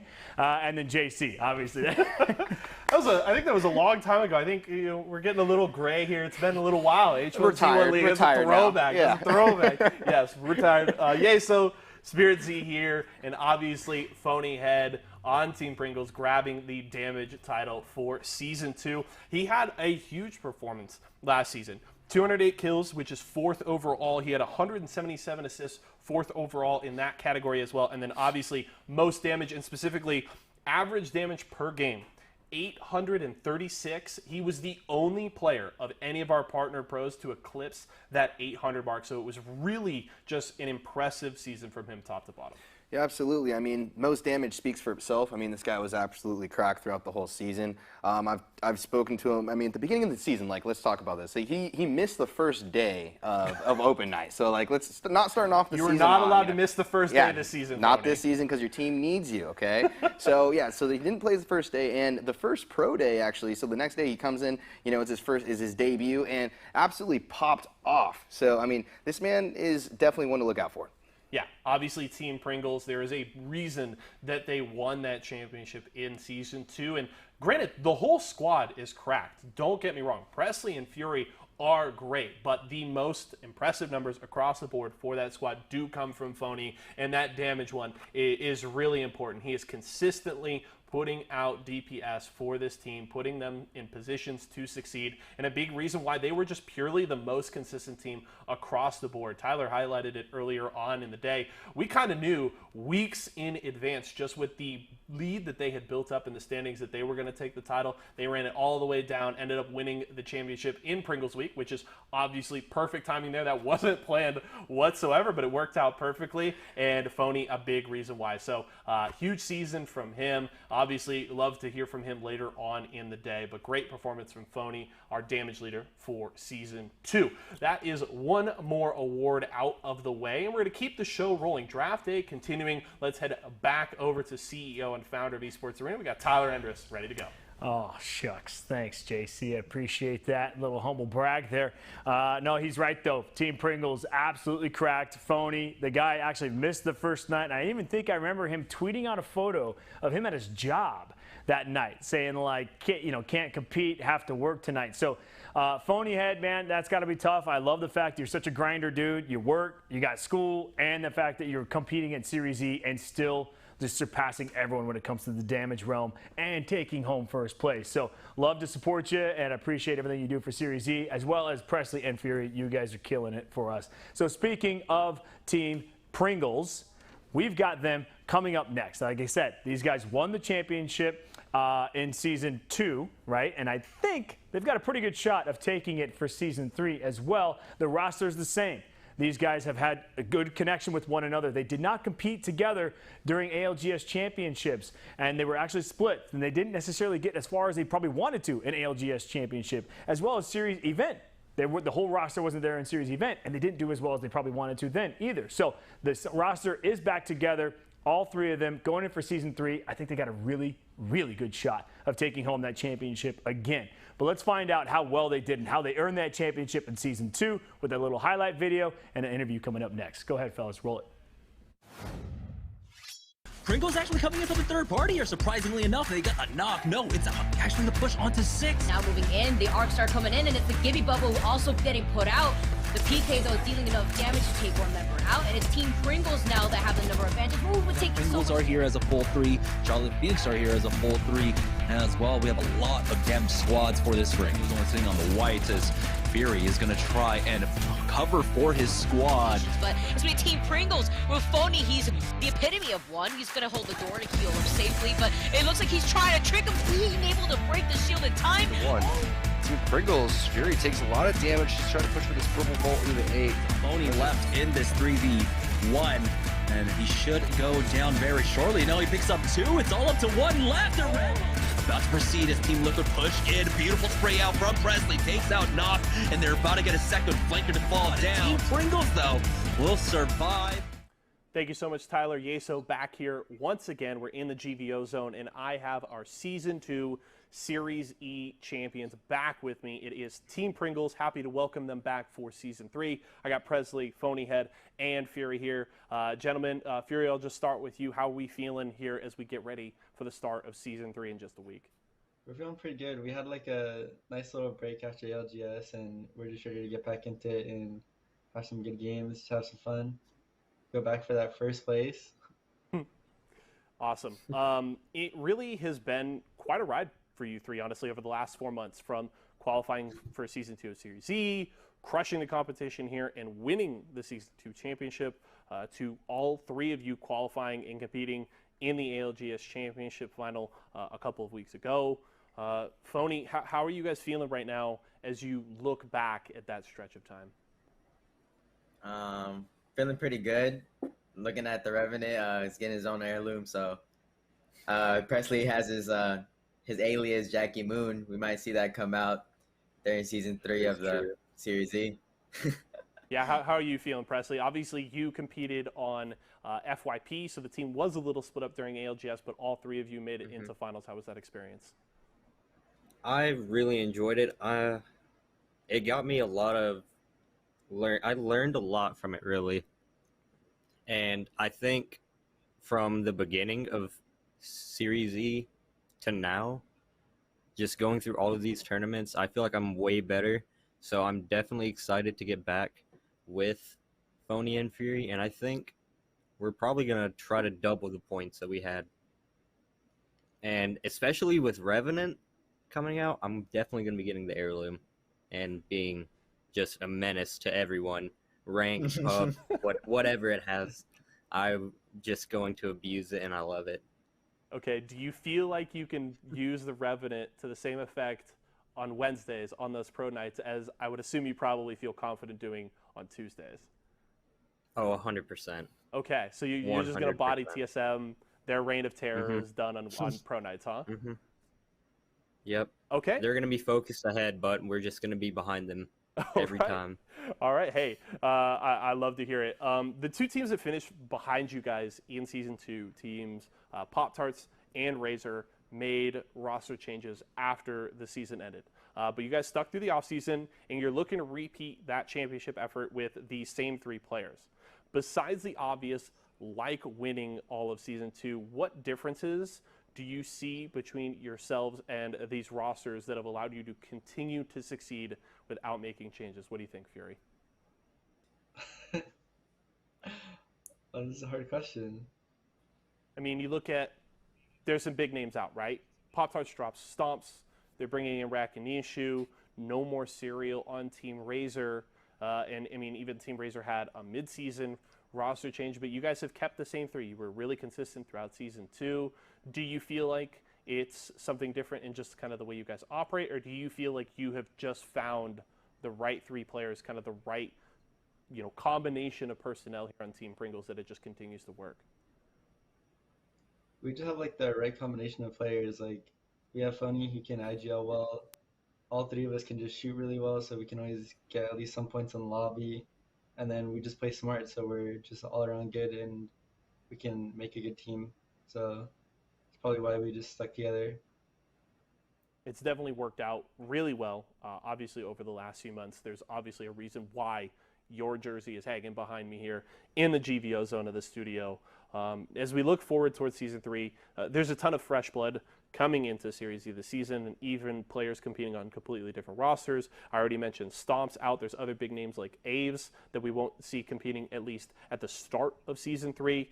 Do you find that exciting, Phony, being able to see fresh faces and these new rosters in Series E? I find it exciting, but I'm a low-key miss Aves, even though he was a pain in the butt. Stomps, I never really got to talk to him like that, but I only talked to Impulse on that team, so it was pretty fun talking to Impulse. Because after every game, he would always say, he would always message me like, "Why did you do this? Why were you here? You messed up our rotation and everything." And so it was just funny to hear from the guy. So I just can't wait to see the new faces and see what things they bring to the table as well. So give me a little more insight there. You mentioned Aves, and you're going to miss him. Why are you going to miss Aves so much?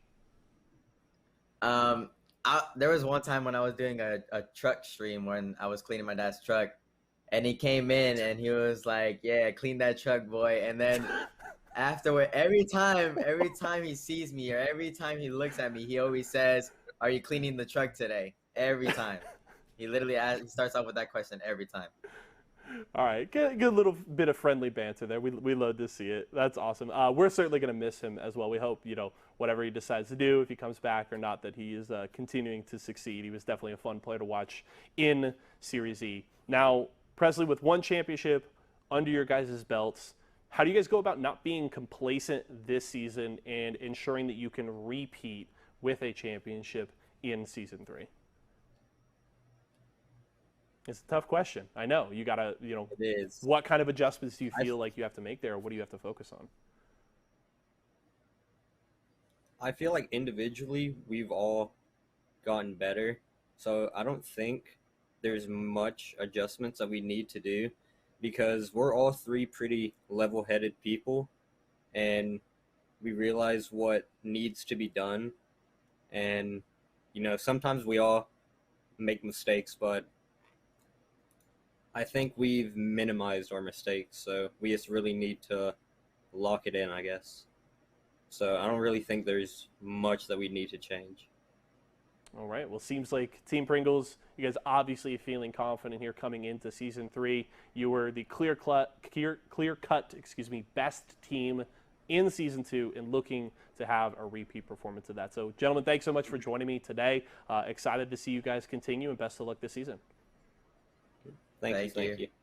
All right, guys, that was our Season 2 champions, Team Pringles. We're going to head back to Tyler as we've got more draft day action ahead of us.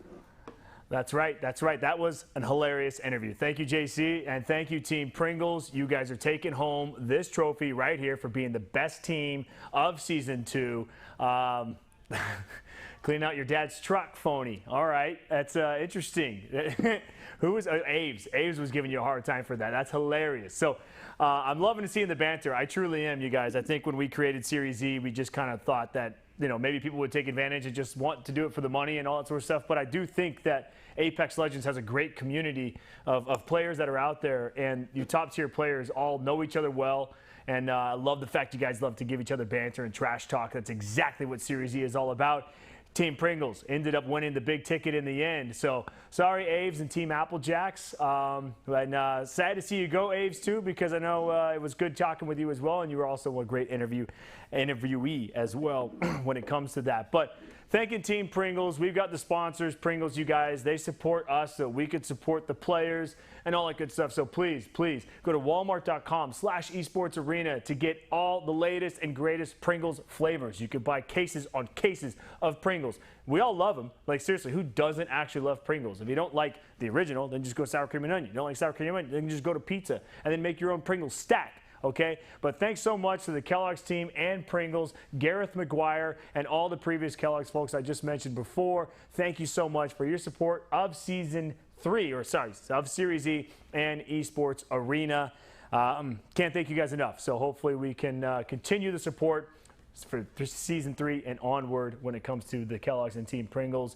All right, so we got a little fun interview as well coming up here. We had previously Team Pop-Tarts, a part of Esports Arena. Now, these guys earned second place in Season 2.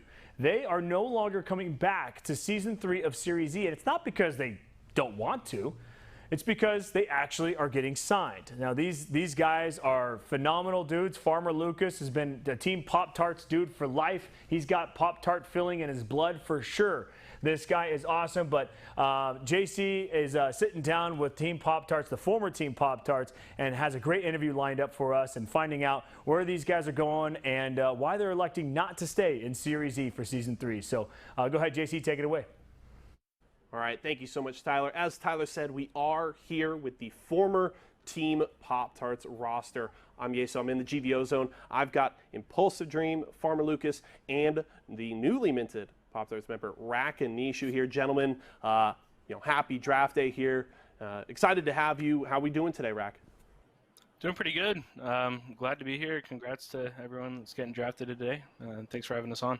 Hey, an absolute pleasure. Obviously, it was fun to follow all of you guys competing during Season 2. I want to start with Lucas. One of the biggest questions going into Season 2 was whether or not you could turn around Team Pop-Tarts. Obviously, your squad finished last during Season 1 and expectations were low. However, at the end of the season, you guys finished second place and were one of the most consistent teams in the league behind Team Pringles. Did that extreme turnaround surprise you in any way, or were you confident coming into the season that you had put together a stronger roster that many just weren't giving you credit for? Yeah, coming into Season 2, I did my best to find a roster that I was extremely comfortable with. I knew had the skill level to compete with everybody on Tuesday night and Wednesday night. Impulse, I picked up a controller player. Needs someone to shoot his gun a little bit better, so I picked up Impulse. And then me and Stomps had teamed together back in the playoffs in the previous December. So I was confident. I was confident going into it. I knew I had pieced together a team that would do well, and we would have liked to take home the win, but I know we were happy with second place. Definitely was a strong performance, and you're always going to want that first place, but I think you guys certainly have a lot to be proud of from last season. Now, all three of you competed at the ALGS Championships a little while ago between ESA White and ESA Red. All three of you also qualified for and competed in finals. We'll start with you, Impulse. How was that experience for you, and what takeaways do you have from that entire event? Yeah, it was a really good experience. It was probably the biggest tournament I've played in my life. Yeah, and we didn't perform as well as we wanted to. We were hoping for like a top 5, top 10, but there's so many good teams out there that were in that tournament, and to make it into the top 15, that's a pretty good accomplishment on its own for our first big tournament together. Definitely something to hang your hat on. How about you, Rack and Nishu? Yeah, it was a blast. Definitely also the biggest tournament I think I've ever played in. I think there were a lot of surprises. People play a lot differently in those big tournaments. I like that. So it's something that you can add to your arsenal, knowing how those big tournaments actually play out. So would have also wished for a better placement, but just snuck in 1 point ahead of these guys, so I'll take that over them. So how about you, Lucas? I had a great time. It was also my biggest tournament, as they both said. It was as an IGL on the on my team personally. It's definitely the weight really falls on your shoulders. It's on you to make sure your team's doing what needs to be done, and it needs to be done right. And so I had a great time. I felt confident in my calls, but there was a lot of things that were out of our control that kind of kept us from really popping, really succeeding on that. Now, one of the biggest questions surrounding your team currently has to do with the roster change that you guys have obviously made. What were the reasons behind the change, Lucas? And what do you feel like Rack brings to the team that maybe you were lacking before? Yeah, we teamed with Stomps for 6 months, and we loved the guy. He was awesome. He was a great teammate. It just didn't really feel like it was working out anymore. Just didn't. Our placements were mediocre. Just kind of felt like we weren't the synergy. I guess that's the best word for it. The synergy wasn't there, right at the end. So I think we're bringing in Rack. It's a little bit of a new play style, new vibes, new synergy that we can work out. Impulse, bringing in Rack, do you feel like that changes your role in the team at all, free you up a little bit? Yeah, I think Rack's, I don't know, he's more of like a confident like shot caller. I know Stomps did that for our fight calling and stuff as well. But I think Rack can help out Lucas a little bit with like the IGLing aspect, which frees me up to just sit there and shoot my gun and do what I'm good at. You can just be that controller player. That's good to hear. Yep. Rack, we'll go to you. You had a really interesting run through last season, eventually getting bumped out of top 4 in the final week by Team Intel. Now you find yourself joining a really well-established squad that finished second place last season, as we already mentioned. How exciting is it for you to be joining this roster, and how has the transition been for you so far? Yeah, it's been great. Obviously, we're in kind of like an off season right now. Not just with Series E, but any tournaments for that matter. But I've known these guys a long time. I've been tracking their progression as well, and they've been doing great. So I'm just I'm glad to be teaming with people that I'm comfortable with. That we know what we expect out of everyone, and we're just going to do everything we can to win. So I'm excited. Expectations are certainly high. Now, my biggest question right now, people can see the graphic on the screen, team ? I mentioned at the top, you guys are formerly Team Pop-Tarts. I have seen the tweets, you got the little contract gifts in there. So my question is, who has signed you guys? Who picked up the Farm Boys? Yeah, we got picked up by... No, I'm not telling you. Oh, come on, Rack. Lucas, come on. Nothing? You guys can't give me anything? Yeah, the new farmhouse is on the property of... Sorry, I can't say. All right. Hey, pretty noble of you guys to keep it behind your teeth, not to have any leaks here. So I could appreciate that. I'm looking forward to the announcement. Seems fitting that the way you guys performed this last season, how consistent you were, that it would happen eventually. So obviously we're all very excited for you guys here at Esports Arena. We're looking forward to see what you guys do. Definitely keep an eye out, folks. Follow these guys on socials, hit them up on Twitter, so you can see when those announcements do come out. Finally, I'll end with Impulse here with a pro contract now signed. You guys have a lot of competition ahead of you. What are your goals for the rest of the year, and what should we fans and everybody at home be looking forward to y'all from a squad? We've got our goals set pretty high. I think we think that we're consistent, definitely a top 10 team in NA right now. We want to push that even to top 5, top 3, maybe win a couple events. ALGS comes back in September. We're looking forward to that a lot, and hoping we can put up some good placements. All right, well, we are certainly very excited for you guys. Again, congratulations on getting signed. Congratulations on making it to the ALGS Finals. Very exciting to follow your performance there. And best of luck, gentlemen. Thank you so much for giving me some of your time today. I certainly appreciate it. Thanks, thank you. Thank you. All right, guys, that was the former Team Pop-Tarts roster, newly minted and signed by... We'll just have to wait. We will find out eventually. But draft day is continuing. Let's head back over to Tyler and just keep things rolling. Right on. Thanks, JC. And team ? I think there was enough hints in there that kind of gave it away. So if you guys are tuning in, maybe you'll know, maybe you won't. I don't know. But congratulations to former Team Pop-Tarts and Rakanishu. That guy finds his way, he finds his way into all sorts of things, right? He was originally part of Team Rockstar, and then so they qualified. He didn't have to qualify, but then he got dropped, and then he all of a sudden slid his way into, I can't remember what it was, right? Cheez-Its? Yeah. But Cheez-Its, and now, of course, he's on Team Pop-Tarts. But then Pop-Tarts is no longer signing on board. So, literally, he was going to be on Team Pop-Tarts, and now they're no longer signing on board because they are signing to a new roster soon to be announced. TBD, soon TM. Alrighty, congratulations, Pop-Tarts. Sad to see you guys go. I know you guys absolutely crushed it in the competition for Season 2. And looking forward to seeing you guys, I think, in Season 3, as they will be probably playing during Pro Night. Who knows? Are they a pro team? Who knows? Are they retiring? Who knows? Doubt it. Anyway, the next team that we are going to be introducing is Dudes Night Out. Now, Dudes Night Out, for those of you Series E fans, you're probably wondering, wait a minute, Dudes Night Out was already a part of Season 2. Hold on a second, Tyler, that's a head-scratcher. That's a head-scratcher. Well, it is indeed a head-scratcher because the only member of Dudes Night Out that is still on this new roster is Duplex. Duplex being, I guess, the IGL and the creator of the name Dudes Night Out is the one who is now coming back into Series E, probably with a better roster because, guys, there was a 100-point gap between him and the nearest team in the qualifiers. Dudes Night Out absolutely crushed the qualifiers, clearly the first-place team during qualifiers, so they may actually have a pretty good shot of taking it in Season 3. So let's find out how they got that 100-point gap with Duplex and Dudes Night Out. Roll the tape. Turn their attention on over to the other side. It's like, no. You guys aren't coming in for the third party, but they're sending it. They're full sending it now. Lazy's getting a crack onto Skittlecase there. We'll see if Dudes Night Out survive this one out. It's just a duo. Dudes Night Out have this in the bag. They've got so many kills as well. The Kraber no scope to finish it all off. Bam from RCO is Dude's Night Out. The spray is looking phenomenal. Cracking looks super strong. Just spraying through this door. They're going for the push. He's got the Eva 8. That's going to be the knock. Mask goes down. Gobble is down as well, thanks to... That picks it up. Dude's Night Out getting aggressive.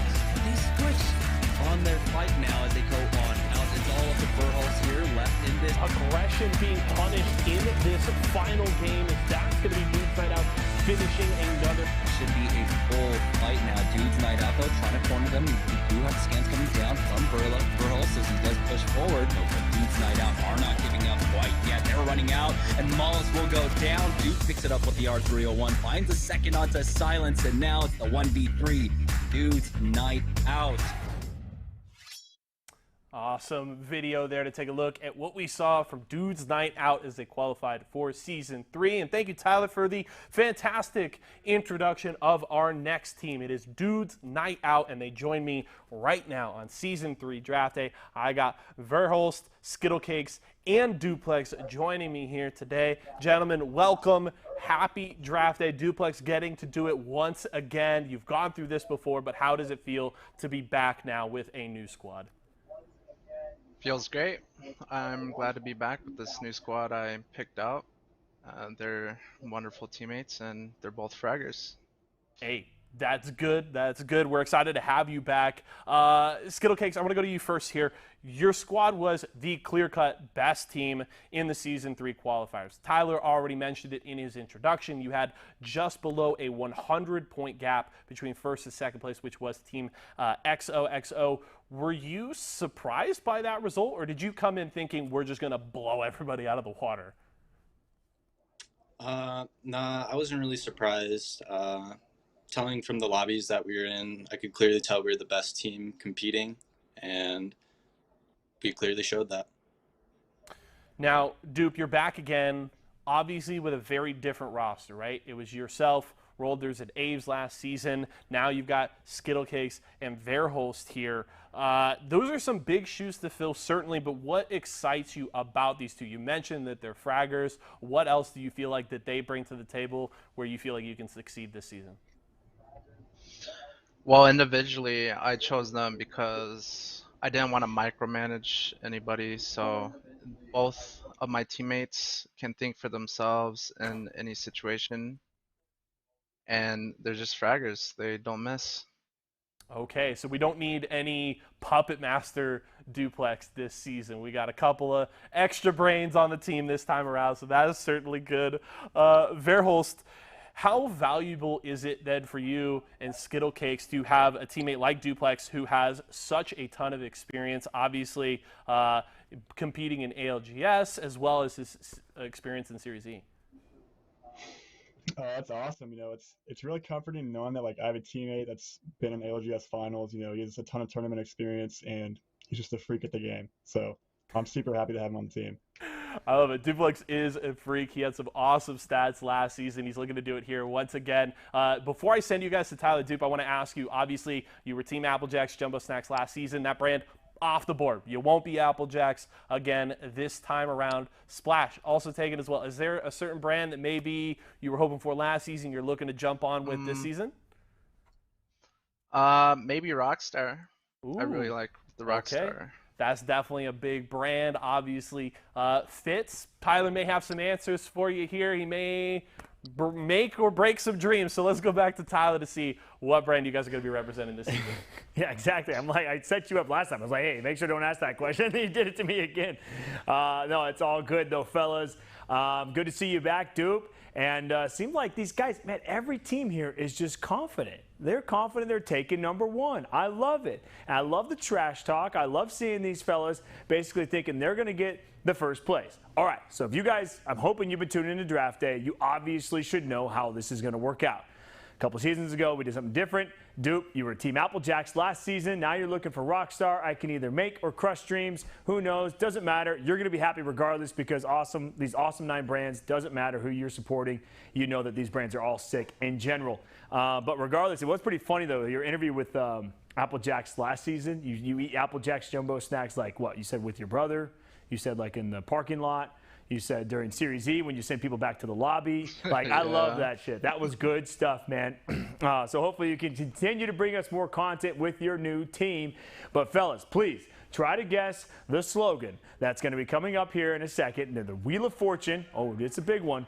It's a big one. So let's see which one of you three is going to be able to guess the full slogan first and, of course, earn that contract. Because if you don't guess it, you're still earning the contract. But I always like to just, freak people out and obviously make Luke laugh here in the studio. So there you go. All right, let's go ahead and start it. Bam.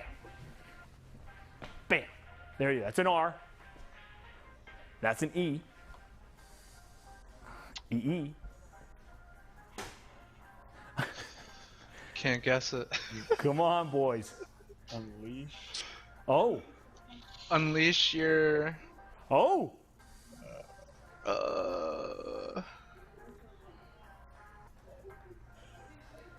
Unleash your what? Unleash your brilliance. Oh, there it is. Nice work, fellas. Nice work. That was pretty good. What was that? Was that you, Verhol, saying unleash like before it was even like close to being done? Yeah. Yeah, dang. You must be watching 7:30 p.m. Wheel of Fortune with Pat Sajak and Vanna White. No free ads, of course. So don't tune into that. But unless you're watching at walmart.com/esportsradio. But regardless, unleash your brilliance. That can only mean one thing, fellas. Congratulations, Dudes Nights Out, because you guys are now going to be called Team Intel, baby. The fastest and best processor in your gaming PC. I love Intel. You know you love it. Exactly, Dupe. You know you love it. Which one of you guys does not have an Intel processor in your machine? If you do, don't raise your hand. But if you don't, don't raise your hand. If you do, obviously you all have Intel in your gaming PC that you're playing on. Excellent, fellas. Yes, I do. All right, sweet. Well, let's hear it. JC, these guys must be pretty stoked to be called Team Intel. Tyler, no free clout. No free clout allowed. But, yes, back here now with Team Intel Duplex. You were hoping for Team Rockstar, but I would say Intel is a huge win. Obviously, one of the biggest names, bar none, in PCs, in gaming. How are you feeling right now? I love it. I love that we got Intel. I wasn't expecting it, and Tyler kind of broke my heart. Hey, you know what? It's still a win. Obviously, I heard you guys, there was a lot of excitement when we got the reveal. Verhos, how are you feeling? Intel's got to be really exciting to represent this brand.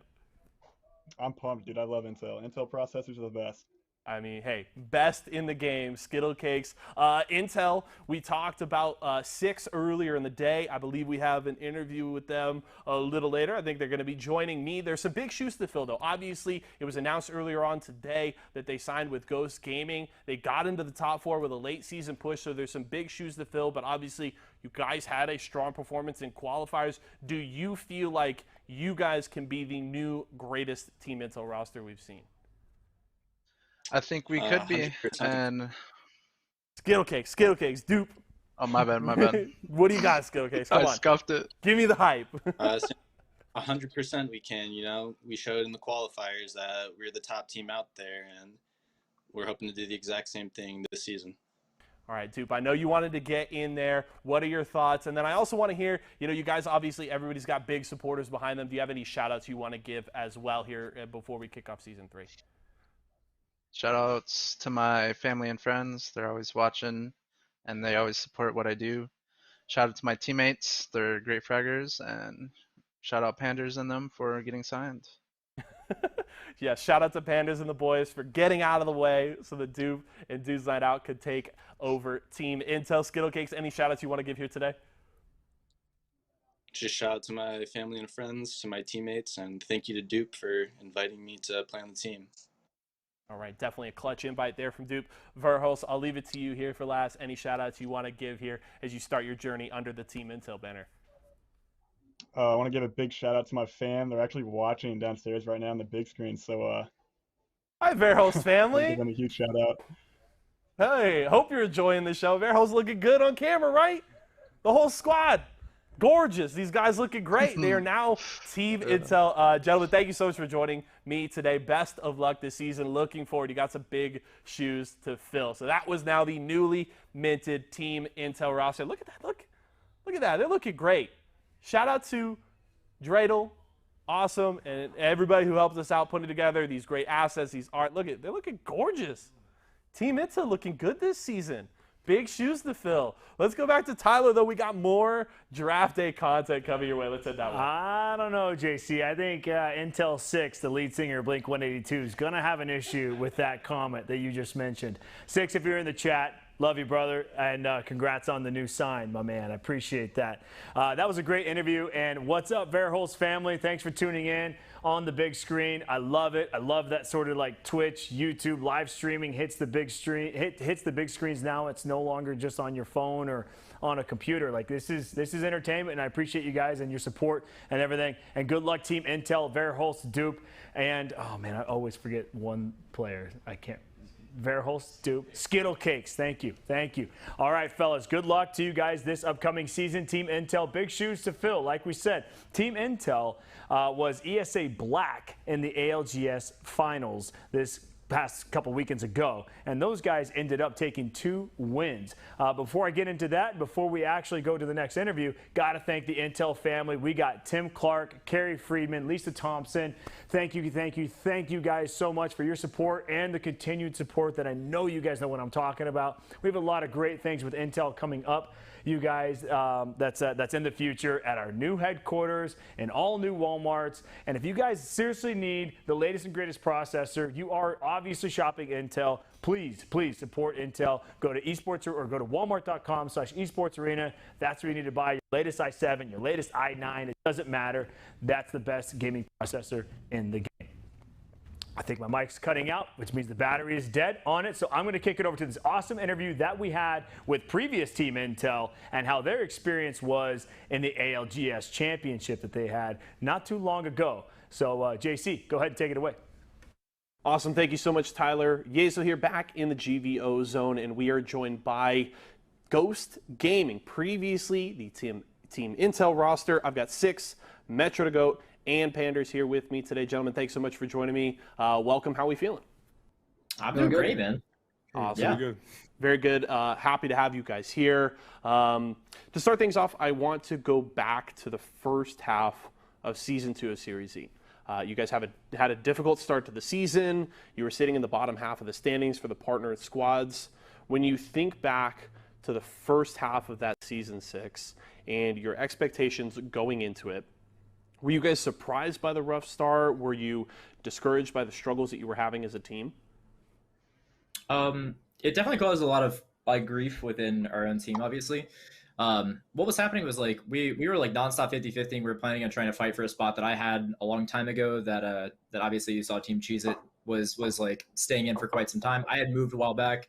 They had kind of locked in for other tournaments, and they decided to just ride that spot out. We were like, you know what, we'll just bully him out, we'll 50-50 it. And honestly, a lot of it was stalemating, and then we started getting too aggressive and losing a lot of fights and just losing round after round after round, whether it be to just being overly aggressive or maybe just just losing the stalemate, having bad gear, leaving. I think it slowly worked away at our mental, and it really changed the way we played the game dramatically, especially how we handled going in each day. And then we started just dropping random places. We didn't really have a lot of thought behind what we were doing. We were just kind of reacting to the situation, and it just didn't really feel like our team. So our team performance went down pretty heavily during that time, for sure. But once we got back in control, once we got back in control, we started really gaining momentum. So let's go to that point then when you guys regain that control. You look at the second half of the season, it was obviously a completely different story. You guys put together multiple strong performances. You really started to look like a much more consistent and cohesive squad, and you ultimately charged into the top 4 by the end of the season. Metro, I want to go to you. What changed for you guys that allowed you to turn your season around in such a short amount of time? Was it really just kind of setting that drop point and settling in as a squad? Yeah, I think that definitely was a big factor. And then I think we kind of just started playing off of each other more. We kind of just started becoming a team rather than I need to do this, I need to do this. It was more of a we. We need to do this, we need to get this angle, we need to set you up to get this pick, stuff like that. So I think that's stuff like that helped us do better in the second part of the season. Now, season wraps up. As I mentioned, you guys get into the top 4, and then it's ALGS time.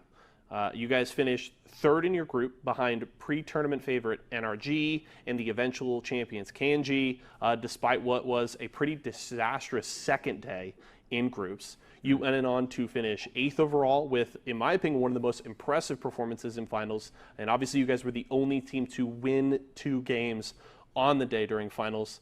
Panders, what was that experience like? And what did you learn about yourself and your team throughout that event?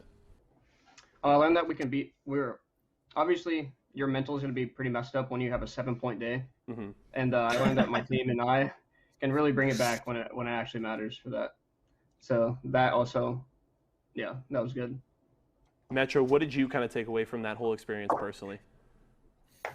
I don't know, that we can consistently play at the top level and we can outperform many of the teams that people thought would have done better than us. I think that's what I kind of learned.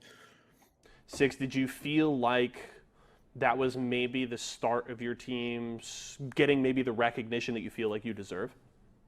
Yeah, I mean, literally day one, we were the only team that was trending in Liquipedia. Everyone was looking up who we were. We were just running through teams nonstop, day 1 and day 3.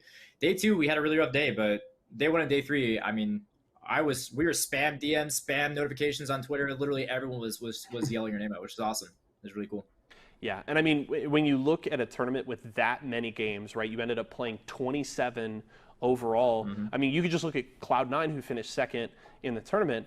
It is extremely difficult to play at a high level throughout that many days and that many games. So I think it is, obviously, as Panthers said, you never want to have a 7-point day, but it's understandable, Right. and I think you guys did a Yeah. good job of responding to the adversity you had there. So that's certainly something to be commended.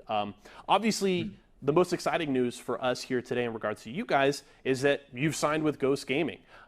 Really, I want to start with you, Metro. How does it feel to be taking that next step now in your competitive career? I mean, it feels pretty good. Getting signed to Ghost is a huge thing. It's good for us, good for them, and I'm excited to just represent and show what we can do. Panders, how about you? I feel the exact same way. I feel like I'm excited to actually take the next step, to actually become a pro player. It's always something I really wanted to do. It obviously is going to be really exciting. I'm going to save my last question here for you, Six. What do you feel like the future holds for your team? What kind of goals do you have as a squad, and what should we and your fans be looking forward to from the newly minted Ghost Gaming squad in the future? I mean, I think any competitor will say the same thing. The only thing we want to do is be number 1, right? So we keep working on things. We have great analytical behavior within the team. So we're just gonna keep growing, man. I don't want to stop until we're the best. All right. Well, thank you so much for joining me today, guys. This is the newly minted Ghost Gaming roster, folks. They are charging to the top. Had a great finish to Season 2 of Series E. Performed really, really well at the ALGS Championship. So keep an eye out for them, gentlemen. Thanks so much for joining me today. Yeah, thank you. Thank you. All right, guys, that was Ghost Gaming. We're going to head back over to Tyler to keep draft day rolling. Plenty more action ahead of us. Congrats, former Team Intel, former ESA Black, now Team Ghost Gaming. Congratulations, fellas, on the new contract. Hopefully you guys see some serious success, but unfortunately, we got some pretty decent teams that want to take you guys out, or at least are saying they are. Every team I feel like that's been interviewed today has had absolute just what's the word I'm looking for? Confidence in thinking that they're going to take everyone down. So it doesn't necessarily even matter. But honestly, fellas, it was awesome supporting you guys during the ALGS Championships. We had a live viewing party over here for us, watching you guys. ESA Black won 2 games out of 7 or 9, I don't even remember, at an ALGS Championship. But the only team to do 2 victories that whole time. And so, man, we thought you guys were going to take it. We really, really did. You guys absolutely clutched up. Congratulations on the prizing, and congratulations on the new contract, fellas. We're all real happy for you here at Esports Arena. Alrighty, moving on into our next team. That's right, we've got more teams to sign for the rest of the night. I'm on team number 6, that's what my cue card says, and we've got Skirt. I probably should have read this ahead of time, so excuse me while I read my notes on team Skirt. All right, next up, squad made noise with some big wins early in Season 3 qualifiers. This was written by JC, you guys, so give him some love in chat if you like it. Also, give him some crap in chat if you don't like it. Anyway, led by Z Davis and including a member of the Season 1 Applejacks roster, Lion FYD. I remember Lion. He even casted one of these nights, too, for us when we needed some help casting. That's right, Skirt is looking to make a splash in Series E this season. Well, obviously that's not a hint at who they're going to be because Splash is already taken. But congratulations, Team Skirt, in qualifying for Season 3 of Series E. And Z Davis, I'm looking forward to this interview because your Twitter profile picture, I know you're quite vocal on it. I have no idea what you look like. So looking forward to seeing this interview and seeing what Z Davis looks like. So let's find out how Team Skirt got in to Season 3 of during the qualifiers. Really tense situation as he's trying to advance now, pushing up, gets rid of that arm shield, pushes forward now, getting rid of Rugby there. He'll have another armor swap, will go ahead and push. Boy, getting caught in that pull-out animation. He does have that Spitfire ready to try and hunt down this player. Not connecting quite yet. Z Davis will secure that kill onto Fat Fruit Ninja, but now here's 303. Damage flushes to watch in 34, but does get swung on. I don't know if they've traded the Nox yet. 90 damage right there from Untitled 1. Lion trading out Jack in the third party. And I don't know, Tom, they could be coming back. They could be. You have to keep an eye out for Team Drafted because that's the team that looks like they're another one of our partner teams, Team Applejack. Great massive shots followed up with some spicy. It's going to be up to Verholz left in this 1v. I don't even know. It's going to be Team Skirts that come in and take the final win of the day. All right, Tyler, that was a fantastic introduction. I don't know who wrote that, but I think they did a great job breaking down how Team Skirt got here today. So did that video. That was perfect. So here we're joined by now Team Skirt. It is Giraffe Day. I got Z Davis, Exile, Lion. I'll just take a moment. Tyler is, somewhere over there. He can finally see what Z Davis looks like. Yeah. That's a handsome team right there. That is a good-looking squad. Welcome, gentlemen. Thank you so much for joining us. Congratulations, obviously, on qualifying. Good to see you back in Series E. Lion, Z Davis, how are you feeling here as we, keep Draft Day going here for Season 3? We played really good in quals. We didn't qual the last day, but we still got through. So I'm excited to play, every day the next 12 weeks. So it's going to be a good time.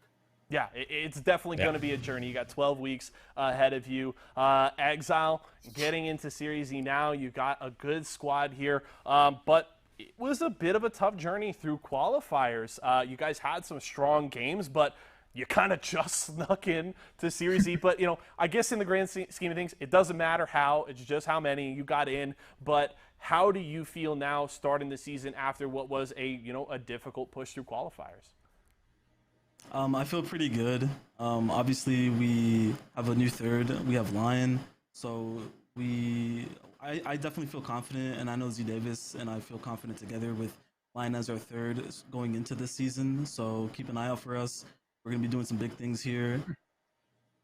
Okay, hey, continued confidence. We've seen it all throughout the day, and I love it. I would expect nothing less, but I love to hear that everybody's coming in and feeling good at the start of the season. Lion, some big words there from Exile, feeling like your addition to the squad can really level you guys up for the season. And obviously, you bring in your experience from Season 1. What kind of aspects do you feel like you bring to the table that's going to put you guys over the top this season? I personally feel like I've been competing since day one of Apex competitive, so I have lots of experience under my belt, and I also have a strong IGL factor where I brought multiple teams to finals with my IGL experience, and I believe Z Davis and Exile have really good shots, and I definitely believe we're going to be a successful team. Okay, definitely a team to look out for here. The question, though, we're looking to answer today is who you're going to represent. Few brands off the board already, but we still have a few more left to go, and we've got to see who you guys are going to play under this season. So I'm going to hand you off to Tyler here. We got a little bit of a game to play. He's been enjoying the Wheel of Fortune over there, getting his Vanna White on, so let's head over to Tyler. Yeah, my Vanna White on for sure. For sure. Anyway, fellas, I guess you've been tuning in You hopefully should know how this game works, right? We're looking for a little audience participation here. This is confirmed the easiest slogan that we have of the night. So you guys should be able to get it ideally pretty quickly. But let's go ahead and take a look at what the slogan is. That's pretty small. So it should be pretty quick. So hopefully you guys feel confident. Let's see. Is it going to be Z Davis? Is it going to be Exile? Is it going to be Lion? Which one of you guys is going to get the slogan first? Let's roll it, production. Oh, yeah. That's a G. You guys look very serious. Okay. That should be easy. The last word's got to be good, I think. Okay. That's a good Oh, crazy guess. good. Oh! That's a record. That's a record. That's a record. He's crazy good. Speed it up, Connie. Come on, let him know you got it. All right, there you go. Thank you. Must have been that Coronita. Anyway, all right. Congratulations, fellas, on the crazy good. Obviously, that can only mean one thing. Team Skirt is now going to be called Team Pop-Tarts. Fellas, big shoes to fill, but you guys gotta love it. It's obviously cinnamon brown sugar, obviously the best, no question. That strawberry, literally kick it out. Lion, you must be feeling good. Representing Apple Jacks. Now, of course, awesome. you're feeling awesome. Now you're gonna be representing Pop-Tarts. Another breakfast meal. Granted, you should be snacking on Pop-Tarts all day long. That's the most important. Have you guys had the little small ones yet?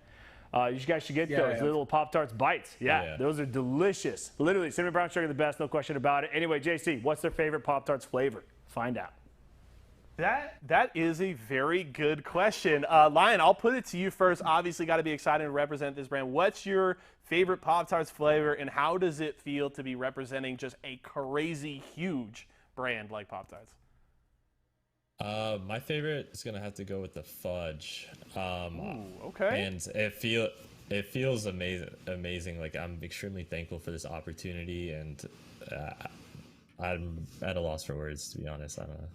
Hey, that's great. We're happy to have you. Exile, I got the same question for you then.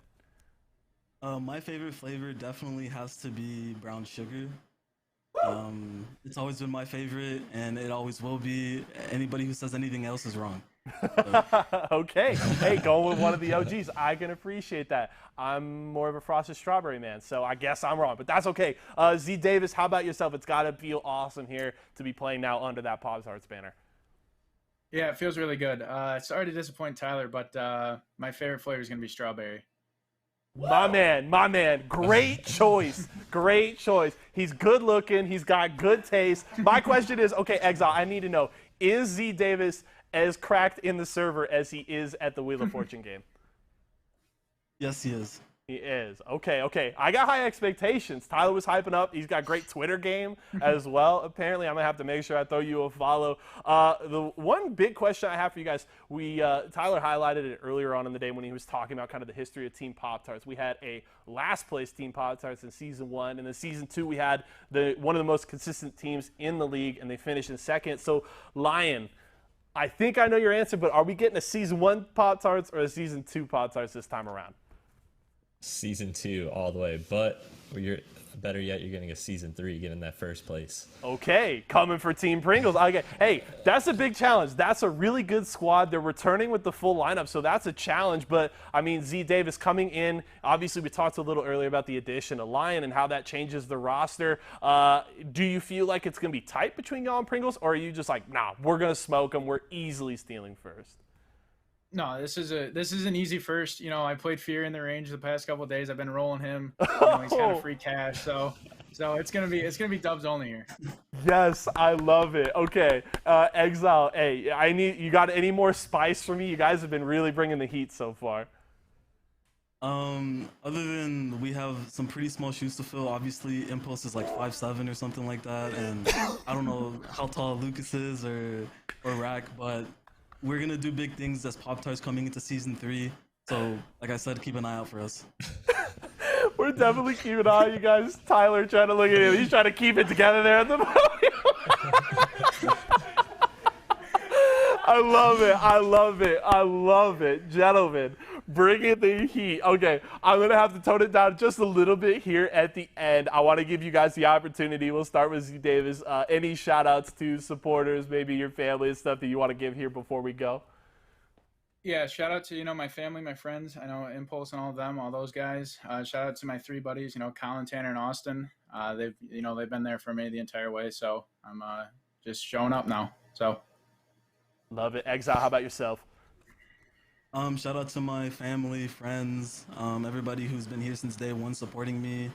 I'm gonna keep doing my thing, keep my head down, grind, and you'll see me up there soon. All right, Lion, I'll give you the last word there. And shout out to my family as well. They've been supporting me. Very thankful for them. And also shout out to my girlfriend. She's been more than supportive in everything that I do. And shout out to all the people who's like stopped by my streams and stuff. I'm not as consistent as I used to be, but I'm getting back into it. Extremely thankful for everything. Make sure to stop in on Lion's stream. He brings the heat in the interview. I guarantee he brings it in the server and on his streams as well. So thanks, gentlemen. Appreciate you taking the time out of your day. Best of luck this season. We're looking forward. Great things probably coming from Team Pop-Tarts this season. They're looking for first place. So thank you so much, guys. Wow. Okay. I don't know if we're going to get a spicier interview than that on the day. That one nearly broke Tyler. So let's just go back to him and see if he has kind of put himself back together here. I think when you start calling out people's height, that's when you know you got some serious trash talk. But then again, I don't know, 6'4", is that tall? I don't know. This podium, this podium's on an Apple box. It's actually taller because I was too tall for the podium. All right, moving on. All right, sorry, yes, production. Anyway, congratulations, you guys. Now the new Team Pop-Tarts, you're right. These boys are spicy. I feel like everyone's actually been spicy in the interviews, calling out other teammates and calling out other players and whatnot, and saying there's small shoes to fill. So that's pretty awesome. And it is always great to see people calling out their family and all that good stuff. You're right, because family is a big supporter. Z Davis sound like he's from the Great White North up there, eh? And so I wonder if he's watching the Montreal Canadiens playing against Tampa Bay Lightning. Going on live right now. You know him. Okay, yes, Luke, I'll thank the sponsor. Of course, Pop-Tarts. Yes, Kellogg's. Sorry, I got on a little hockey rant there. Kellogg's, thank you guys so much again for the support. Katie, Aaron, Andy, and of course, Michael back in the day. You guys have been nothing but fantastic to us. Can't wait to keep this rolling with you guys. Looks like you got a great team and Team Pop-Tarts. And these photos look phenomenal, dude. These dudes look epic. And actually, I think it's bang on, too. So congrats to Team Pop-Tarts. We've got another interview lined up, and actually keeping on the Kellogg's train, Team Rice Krispies Treats of last season also got signed. So now we're going through what's our third team from Season 2 that actually has been signed to another pro organization. And so we had the team question mark, we have Team Ghost Gaming, and now Team Era, who you guys saw earlier in the season. We had an interview, and we actually announced that Team Rice Krispies Treats was going to be moving on from Series E to be signed by Team Era Eternity. And so we sat down with them and had a great conversation with them. So go ahead and take it away. All right, thank you, Tyler. Yeso back here once again. We're in the GVO zone, keeping draft day rolling, and I am now joined by the former Team Rice Krispies Treats roster, now playing for Era Eternity. I got GS Bird, Stunny, and Tech Candy here. Gentlemen, how are we doing today? Thanks so much for joining me. Doing good. We're doing good. Thank you for asking. Hey, great to have you guys here. Obviously, a lot of exciting things going on for you guys. I want to go back to Season 2 of Series E. It was certainly a roller coaster ride for you guys all throughout, despite some rough weeks though, and having to make a mid-season roster swap, which is always difficult. You guys finished the season strong, and you were the only partner team to win on a pro night in Season 2. You got to compete at the ALGS Championships, and you obviously then got signed by a professional org, joining Era Eternity. I just want to start with you, GS Bird. Looking back at the last couple months for you guys, what has that kind of entire experience been like? It's been stressful, to be honest. Like, doing so well in the first Series E season, like, we had high expectations for the second one, and then we picked up Casper, so it's like our expectations are even higher now, and then nothing worked like how it was supposed to. Like, we barely had people showing up, and then like the last month we got Tech and we actually started playing really well, so it was like a good confidence booster going into champs and stuff. But for the first couple months, dude, it was horrible. It was very stressful. How was that for you then, Stunny? I just I hated it because I like having teammates that play the game, even if they're not playing exactly with their teammates. But besides that, it was like a reality check, showed me what we had to do as a team, like me and Bird. Like we just had to realize that we needed someone that played the game a lot and just was loyal, and just stick to it.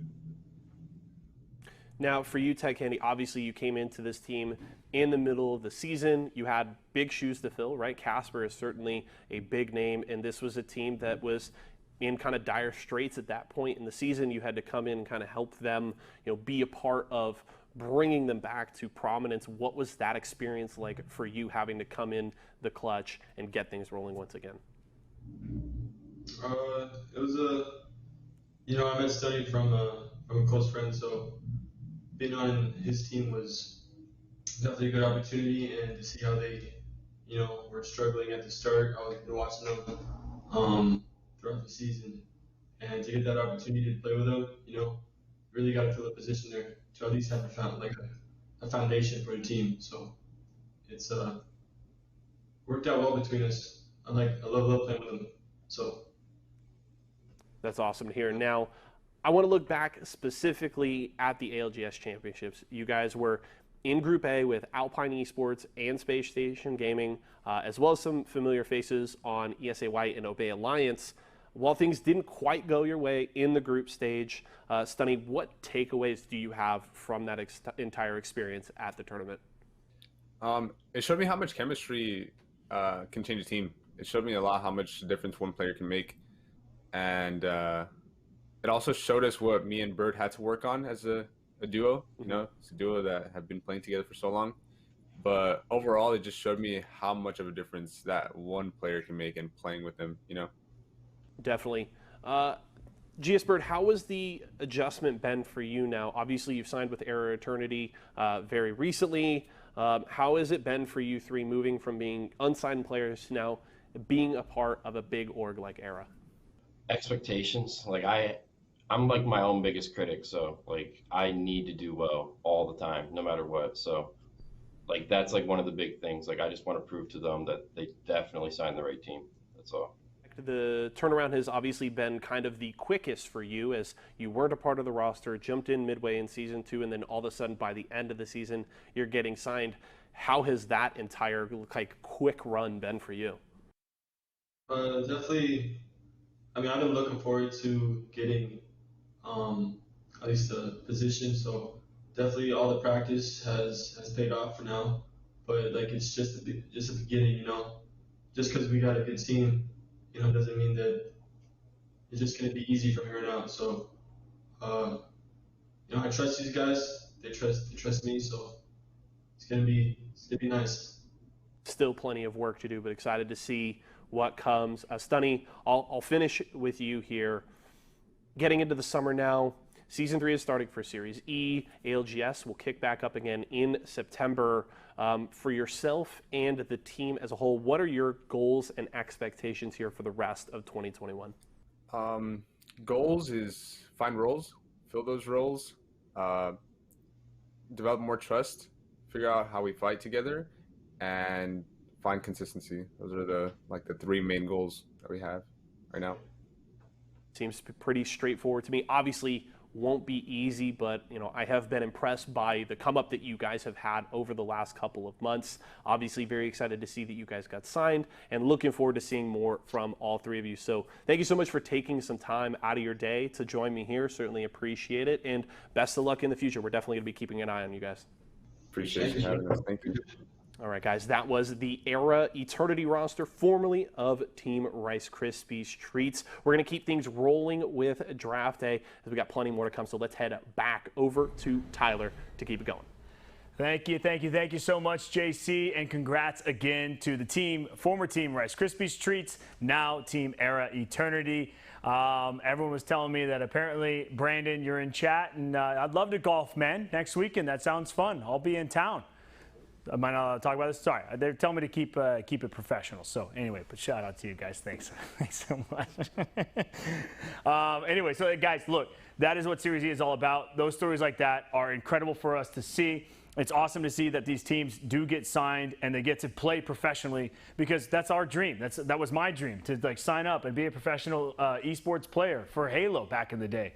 And to see these guys being able to have that opportunity to jump on another squad, to be recognized during Series E, during their consistent professional play in the tournaments that we're hosting, is awesome to see. And of course, their pro play in ALGS is something to be recognized with, obviously, as well. So congrats, fellas, to signing to Era Eternity. We look forward to seeing you, I think, on Wednesday nights, right, guys?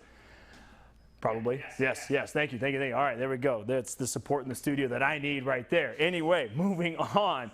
We've got our 7th team that we're moving on to, another squad that is going to be signing their contracts and be branded right after JC has a chance to talk with them, and ideally have another spicy interview, because these interviews have been hilarious. And also, too, I want you all to stick around, because at the end, I got a little surprise for everyone. That's right. I got a little surprise for you guys.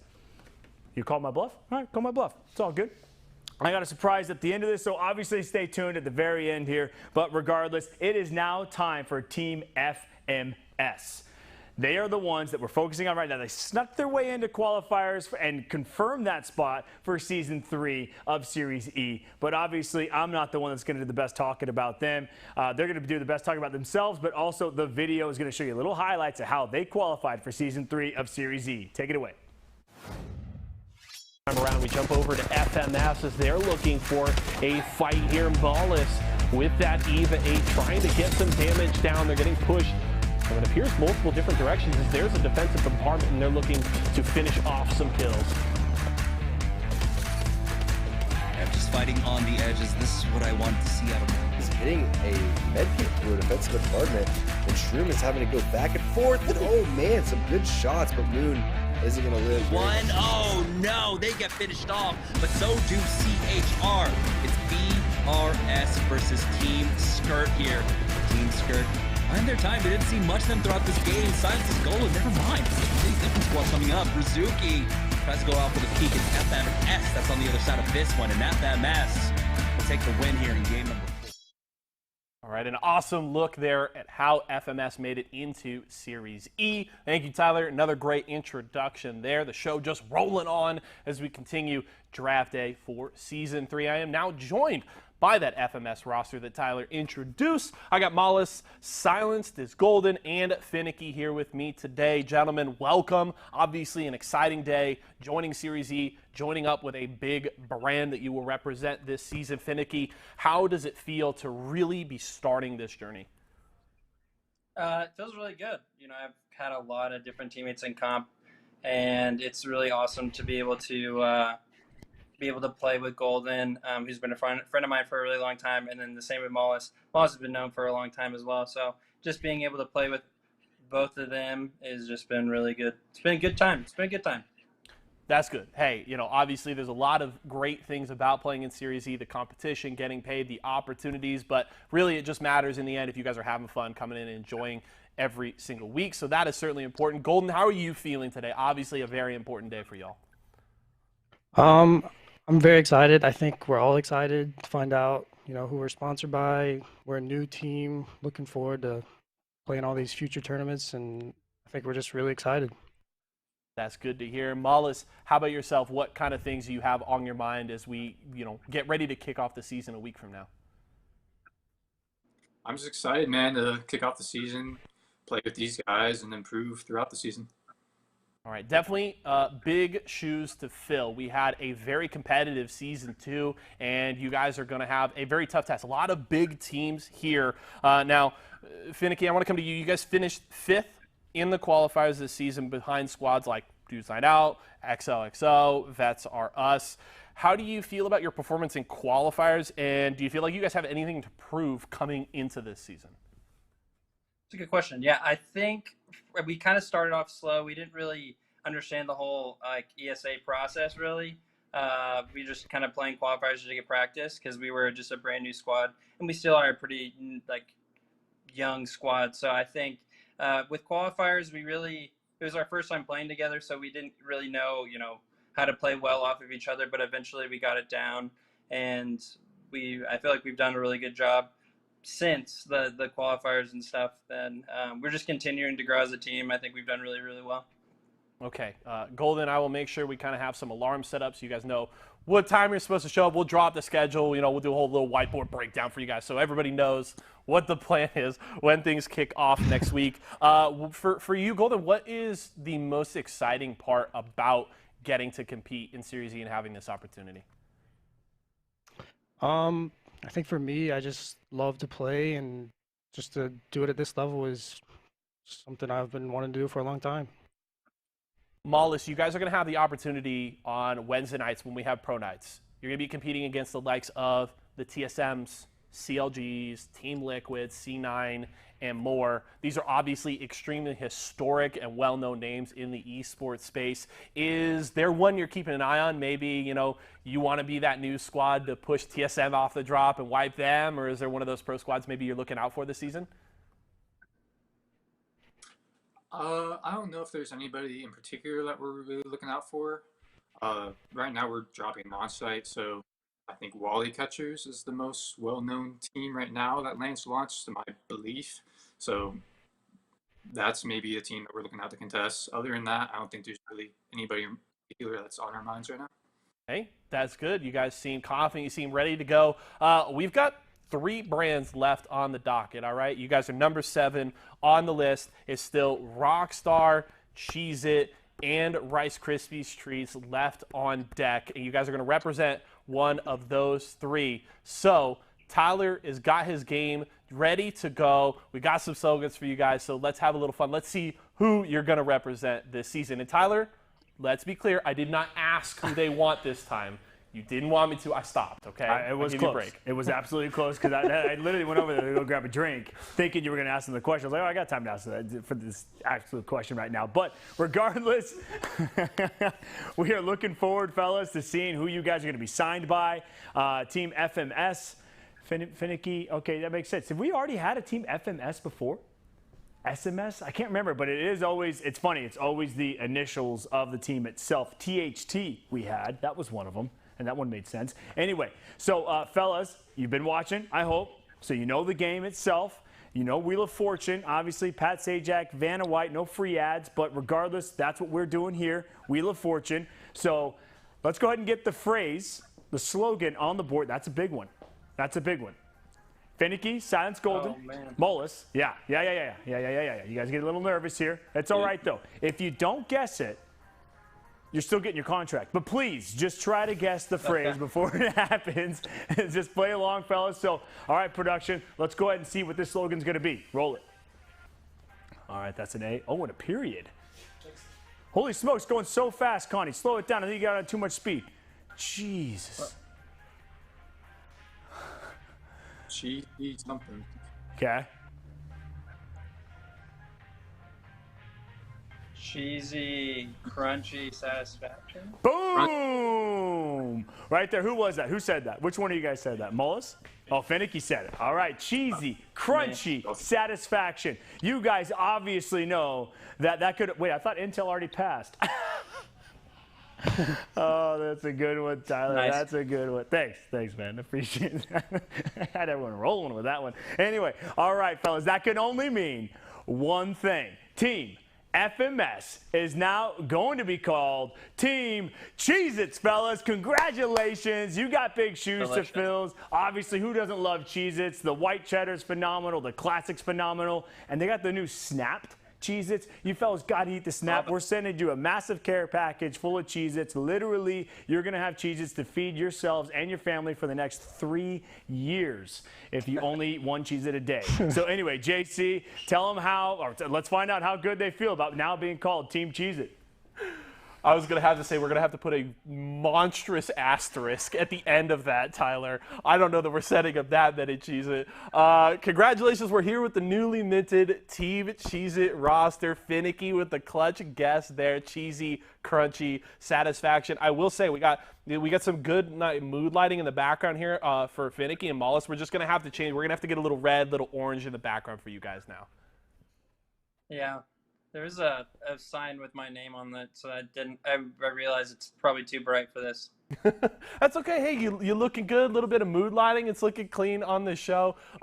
Finicky, how does it feel? Obviously, this is a team that was highly competitive last season. Tyler mentioned some big shoes to fill, but it's got to feel good. This is a very obviously well-known big brand, and you guys will now play under that banner. I'm excited. I'm stoked to get the extra toasted ones. Those are delicious. So that and then the extra white cheddar. I mean, I couldn't be happier. Golden, I gotta ask you then, what is your favorite flavor? Are you just an original man? Are you going extra toasted like Finicky? What's your pick of the litter from the Cheez-It brand? I really like the original Cheez-It's the best, I think. Yeah, I'll have to go with original. Hey, I'm all about the classics as well. What about you, Mollis? What are you feeling? You know, I'm a big white cheddar guy. Parmesan. I think there's a Parmesan flavor that's really good too. That I've had a while, but that was one of my favorites. Okay. You can never go wrong. I'm getting just head shakes in the back row from my producer. He says, no, just toasted. That's okay, though. Guess what? Luke doesn't play for Team Cheez-It, so we don't care what he has to say. We got Team Cheez-It right here, not in the studio. One thing I do want to say, we go back to the last season of Team Cheez-It, and a player I liked to, rib a little bit was Joey Blackout, specifically because he was that player that he wanted to run off on his own, take the 1v1s, and lose them frequently. Golden, I got to ask you, is there anybody on your team that's that guy that's kind of straying off to the side, going for those 1v1 risky fights all the time? Who do we got to put on blast right now? It's got to be Mollis. He's always scouting by himself, I think. We got to rein him in. I mean, hey. That's true. I enjoyed giving Joey a hard time. And Mollis, you seem like a nice enough, chill dude. So I feel like you could take a little bit of the back and forth. Yeah, I can take that, man. I'm the Octane. I'm always out there, a little extended, scouting around, seeing what's going on around the map. So, yeah, I'll take that. All right. Hey, I'm looking forward to it. Finicky, anybody you want to give a shout out to here? Obviously, it's a big day for your squad, but your supporters and who's been behind you this whole time. Yeah, just appreciate my family and all of the controller gang. This is a full controller squad, so pretty much anybody that's all controllers at all, trying to rally the troops. Okay, that is new information. I'm definitely, I'm not gonna be pulling my punches then on you guys this season when I'm hosting. You guys better be looking cracked from week 1 all the way to week 12. Otherwise, I'm gonna be coming for the controller gang. Golden, how about yourself? Any shout outs you gotta give? Yeah, I'd like to shout out my family, my friends, my teammates, and like Finn said, shout out aim assist. And yep. Right. All right, no MNK on Team Cheez-It this season. Mollis, how about yourself? Oh, did we lose Mollis there? Oh, my teammates, everybody that supported me. Hey, we appreciate it. Coming back from PlayStation, everybody supported me from the beginning.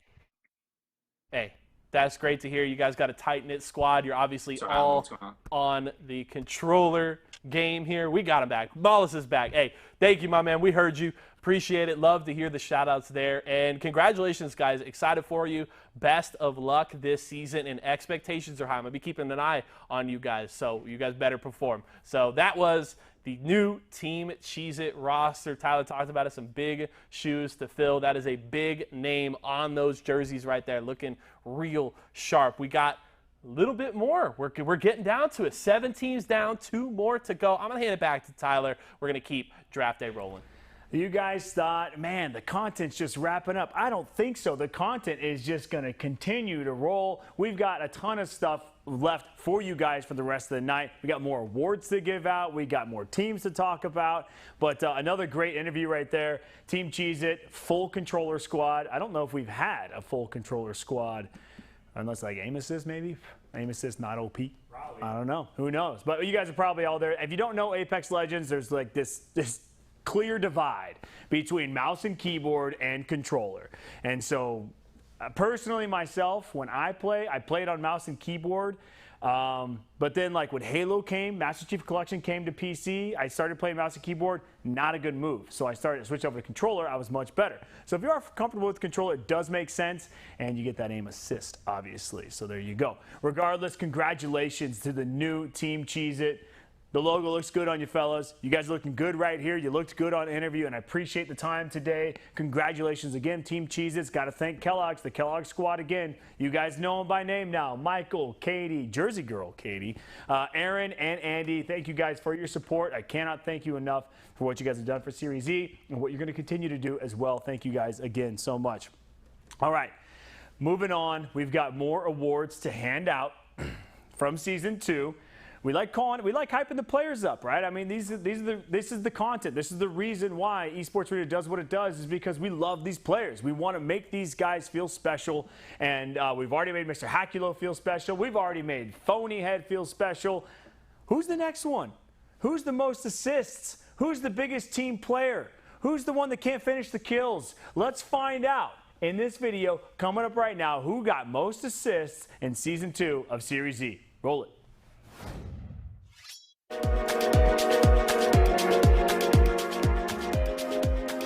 Rotation. Nice spray there from Impulse. 135 right to the dome. Gonna switch on over. Impulse. I like the effort. And here we go, going in for the push. Now they get the first knock. There's a second one. Doesn't look like they will. In favor to try and stay on the high ground there. Here's the push down with the port as well, as Impulse takes a lot of damage. He's still alive for the time being, right on top of them. They lost it out, and now it's going to be Pop-Tarts coming in to try and finish this one all off. They have the man advantage. They get the kill onto Team Rockstar. Change their focus. As we join on board with Team Pop-Tarts down here by launch. They have a team ahead of them. The scan comes out, and the hammer points with the P20 putting in work on in. They do have the scans, and Impulse can throw that one down, but Stomp starts it off. It's Team Pringles on the other side, and this is massive. Beast of the Hunt is going to be activated here for Impulse, and to close in the gap to make sure that they're not healed up all the way. It's going to be a pressuring tool here for Impulse. Especially two good teams like CLG and Team Pop-Tarts, but it's madness with back-to-back bat. Oh, Impulse! The Tomahawk! Oh my god!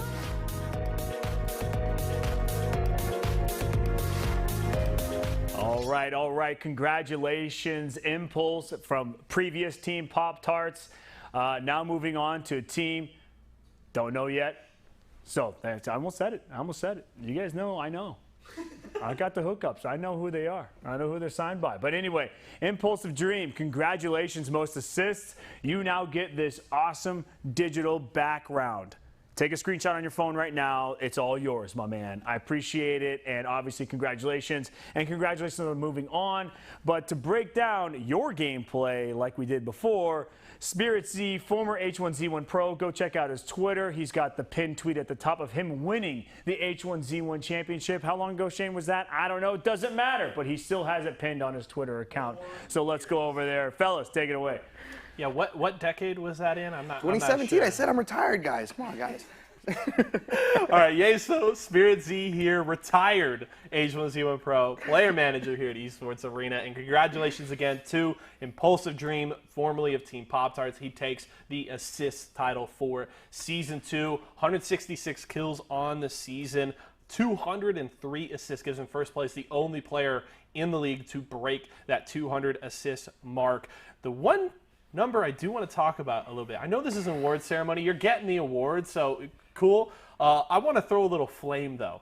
Average damage per game, 474. That was good for 27th out of our 30 signed pros last season. So, I was the one who actually put together the stats and stuff for these graphics, and I put that little tagline. Impulsive Dream, the best number 2. I have an answer for that question. It's no. Oh man, Shane, what do you have to say? I kind of disagree. I feel like if he was able to get that many assists, he was on Team Pop-Tarts, so they clearly did well throughout the season, right? Yes. And he might not just be one of those long-range players. He might just be like a shotgun, like EVA 8, or a controller R99 player. So he might only be like in the team fights when it really matters, when they're finishing a team fight. So, I think he still did really good. Despite the damage, despite the damage, you know what I mean? He has the assist, he's there, his team did well, so I can't hate on him too much, you know what I'm saying? Let me be clear, Impulse, great dude. Obviously, it was awesome to sit down and interview him along with the rest of the new roster 4 team. Yeah, I'm not going to say it. I know as well. Ha. Yeah, you think I don't know? I've got some contacts in here as well. Meaning I just asked Tyler. And Tyler was nice enough to give me the insight. But great dude. Obviously enjoyed interviewing him along with his team, and we wish him the best of luck. And hey, I think regardless of the flame that I want to throw just for a little bit of fun, a great season. And the 166 kills is good for 11th in the league in kills. So obviously, despite the damage number that maybe I want to harp on a little too hard, I think he had a really, really good season. Obviously, his team made it to ALGS finals as well. He was a big part of that, so we're looking forward to seeing what they do here in the future, obviously adding on Rakinisha, but that's certainly a squad to keep an eye on. And we had a lot of fun watching him last season. Absolutely. And who did they get picked up again? Who did they get picked up Team. Oh, okay. Baby. Not going to tell me. Okay. Yeah, Sounds good. I guess we'll wait. Yeah. We'll wait. You'll see. You'll find out soon enough. Trust me. We'll be hitting all the memes when that does get announced. But awesome to talk about Impulse again. Congratulations to him. But we got to keep the show rolling. We've got 2 more teams to announce. So I'm going to hand it back over to Tyler to keep draft day going. I appreciate that. No, I appreciate that. Shane, that was an interesting stat there. Talking about the type of player that he is, why he doesn't get that much damage. I thought that was interesting. You said he's like an R99 player, Shane? So like they don't come in for the big damage. They just really kind of come in as support in a way. Yeah. Interesting. All right. So like that's news to me, and that's why Shane's the guy. That's why he knows Apex Legends. That's why he's the former H1Z1 Pro in 2017. Go look at his Twitter, Spirit Z. Give it a like. I literally actually want to know how many likes we can get from this right now. Spirit Z underscore or no underscore? Spirits ZZ1. I'm expecting at least 6 likes on that video tonight. It is still pinned on your social media. Of course it is, right? Absolutely. Yeah, why would it not be? Anyway, so yes, go take a look. Give him a like. I cannot wait on Twitter. But at any rate, we've got to move on. We've got more teams, and you guys are probably saying, like, dude, Tyler, show us the next team. Stop stalling. Stop going that route. But that's true. The next team that I want to announce is Team Vets Are Us. This is a group of veterans that squatted up during the qualifiers. One of these guys is pretty familiar with us. That is Crummy, my man Crummy. We saw him chug a Rockstar earlier in the show, and he'll be here live again. So I wonder if he's going to be doing that soon. Because wait a minute, Rockstar still is a team that's left. We got 2 teams left, Rockstar. Oh, man, I forgot. And Rice Krispies Treats, that's right. So will he remain a Rockstar player, or will he be moving on to Rice Krispies Treats? But anyway, I forgot to read my note card again. Sorry, JC. So let's give Team Vets Are Us the credit they're due with this little blurb I got here. Season 3 of Series E sees the return of Crummy after a tumultuous, big word, JC, season on Team Rockstar. Back with a newly revamped roster, Crummy and Vets Are Us had one of the most impressive performances in qualifiers by grabbing themselves 128 points and a spot in Season 3, despite only competing half of the qualifying days. Man, that's big clout right there. These guys like, let's only compete half the time. We know we're in. Anyway, thank you guys so much for your service to this country. I really appreciate that as well. That is number 1. But fellas, congratulations on qualifying for Season 3 again and earning that monthly salary. Let's find out how Team Vets Are Us got into Season 3 during qualifiers. Crummy gets sent back. Heal comes in from Kimchi. They're resetting over there, and that's 2 down.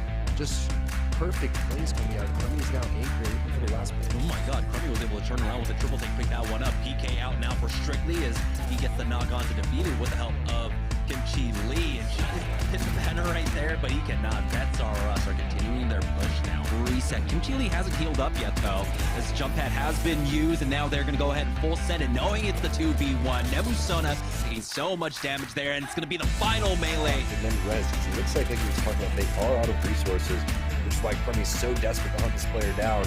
Now they're just biding their time, watching them slowly bleed out, and you can see one does make it past them, and they might actually get punished for it. Kimchi Lee goes down, but Vets Are Us actually making that nade bounce around in really strange ways.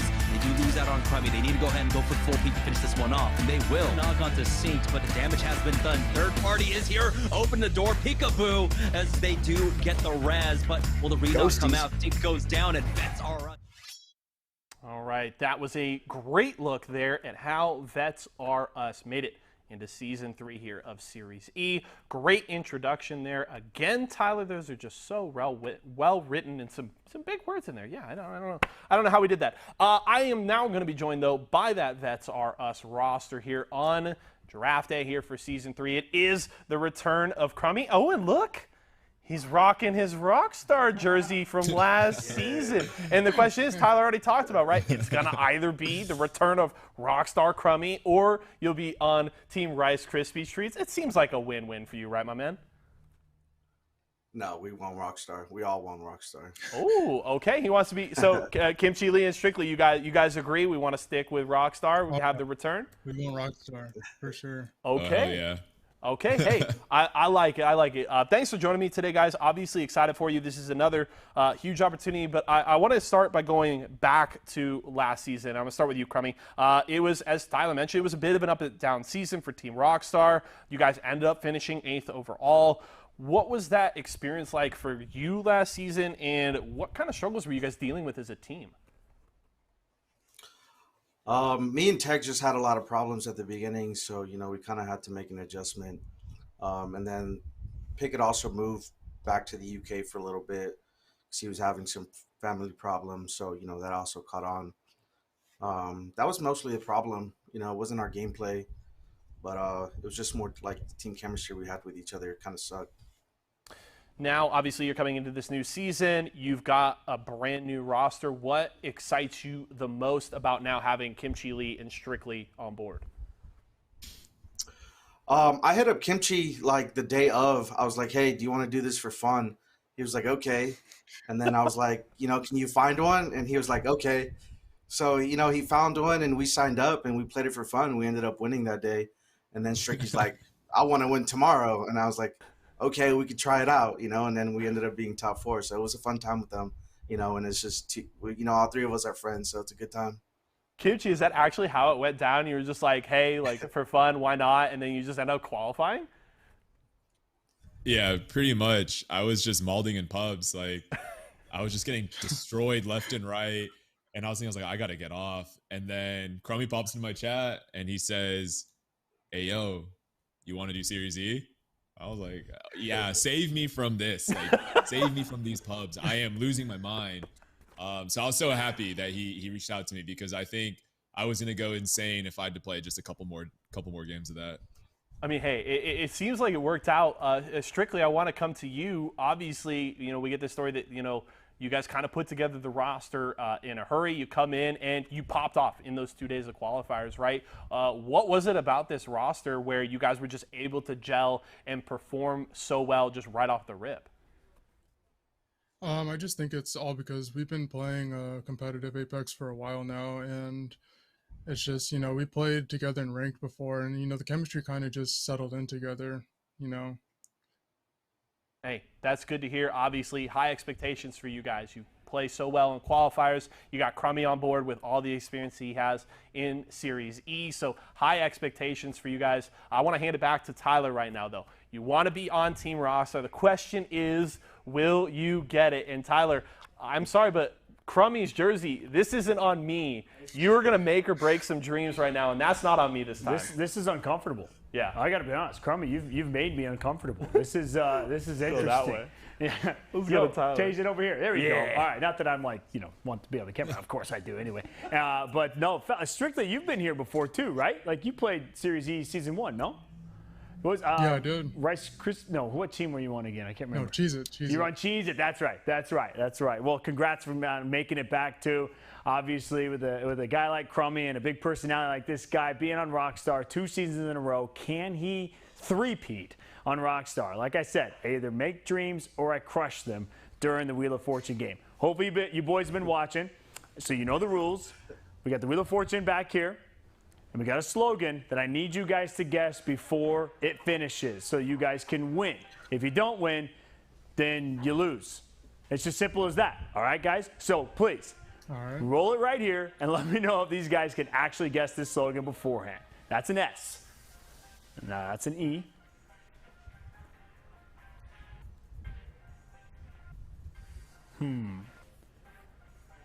Or?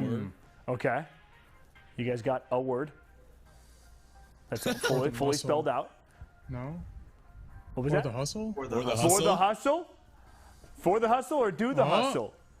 No, don't do the hustle. Okay, for the hustle. Congrats, fellas. For the hustle. Exactly. For the hustle. I mean, I guess. Do you know what that means? Because I sure as hell don't know what that means. I'm just kidding. That could only mean, here's the trigger, one thing. Congratulations, Vets Are Us. You guys are now Team Rockstar, fellas. Big time congrats. The dream has come true. You're the ones who solidified a brand that everyone actually wanted to be. Everyone was calling out Rockstar, Rockstar, because everyone wants to be rock stars. But we all know the one true rock star is Strictly. So congratulations, Strictly. Just kidding, Crummy. Just kidding. He's all like, hey, man, what the hell? Hey, man, he's a rock star now, He is a rock star. You guys are all rock stars. Congrats on qualifying and Season 3, making it here. You guys are now Vets Are Us. You guys are rock stars for being veterans. I appreciate all the support you guys have done for us and all that sort of stuff as well. But, JC, let's now hear from Team Rockstar. All right, Crummy, you guys got exactly what you're looking for. It's Team Rockstar 2.0 here coming into Season 3. How you feeling right now, Crummy? It's cool. I mean, if we wouldn't gotten Rockstar, we all agreed we were just going to leave the cause. So,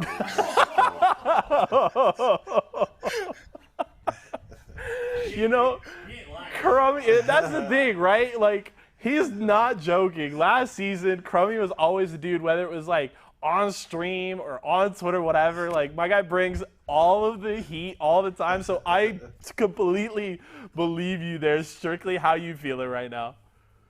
I'm feeling great. I'm ready to represent Rockstar and be a Rockstar, you know? Hey, I'm looking forward to seeing what you guys can do. Kim Chi Lee, how about yourself, my man? I'm excited. I think the very first Rockstar I get, I'm going to shotgun it for sure. Oh, okay. So I was saying, if folks watched and if you paid attention to the Season 2 highlight video at the start of the show, there were a couple of clips in there. One was of Crummy during one of the content pieces that we did last season, slamming a Rockstar. There was also myself. I actually opened both days of Rockstar Week last season, chugging a Rockstar myself. So Crummy, I wanted to challenge you, but Kim Chi Lee, Strictly, if you guys want in on this as well, for Rockstar Week this season, will you guys do a contest with me? We'll figure out some kind of bet to see who can chug a Rockstar the fastest. Oh, yeah. Let's do it. Yeah, I'm down. You guys are in? All right. That's content, baby. They're on board. I love it. Okay, so we'll plan that out. We'll talk to you guys as we get ready for Rockstar Week later in the season. I'm very much looking forward to it. Crummy, I got a question for you here. I mentioned already, you bring the spice. You're coming into this season. You got the newly revamped roster. I know you're feeling confident. Do you have anything you want to say to the other competitors in Series E as we get ready to start this season? Not really. I don't think about anybody else other than my team. You know, there's no point in worrying about somebody else. The worry's all within the team. So as long as we're performing, it's all good. All right. Hey, I'm looking forward to it. I'm excited. I think you guys looked honestly just cracked when you came into qualifiers, but that's some high expectations. So we'll definitely be looking out for it. Strictly, anybody you want to thank today? Anybody supporting you that you'd like to give a shout out to? I'd just like to thank my family and all my friends, all the boys in the trailer park. They know who they are. Yeah, everybody's just been supporting me so much, and I just appreciate them all. All right, we love that. Kim Chi Lee, how about yourself?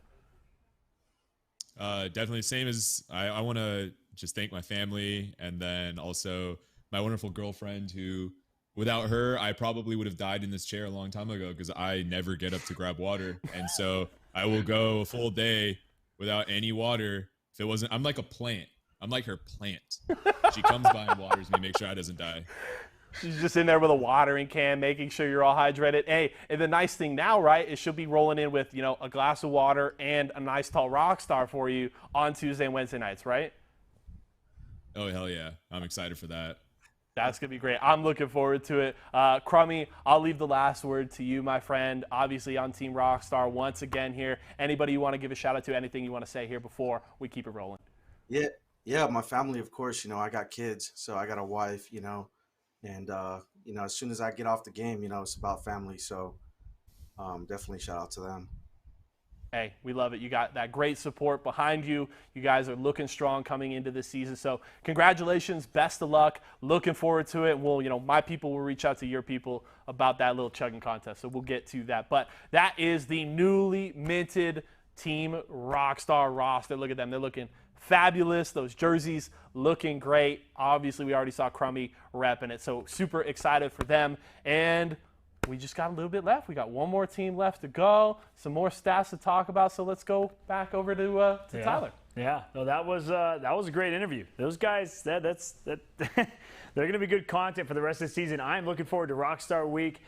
Crummy's right, guys. I mean, the dude's got a family, he's got kids, he's got a wife, he's got a house he maintains, he's probably got a job as well. The fact that you're able to dedicate yourself to Apex Legends the way that you do and continue to be successful at it, that's incredible, my man. And power to you for that, and thank you again for all the support you have for Series E. And with the new team, Kimchi, Lee, Strictly, I think these guys, they got the confidence going in, and they got the swagger. I felt like these guys, kind of dig themselves and dig the Rockstar vibe as well. So they are absolute rock stars. Congrats on being the new Team Rockstar for Season 3 of Series E. And without further ado, I have to thank the Rockstar team, Katie Rice, Olivia Henderson. You guys have been nothing but great support for us throughout all of Series E. Appreciate you. Thank you guys so much for tuning in.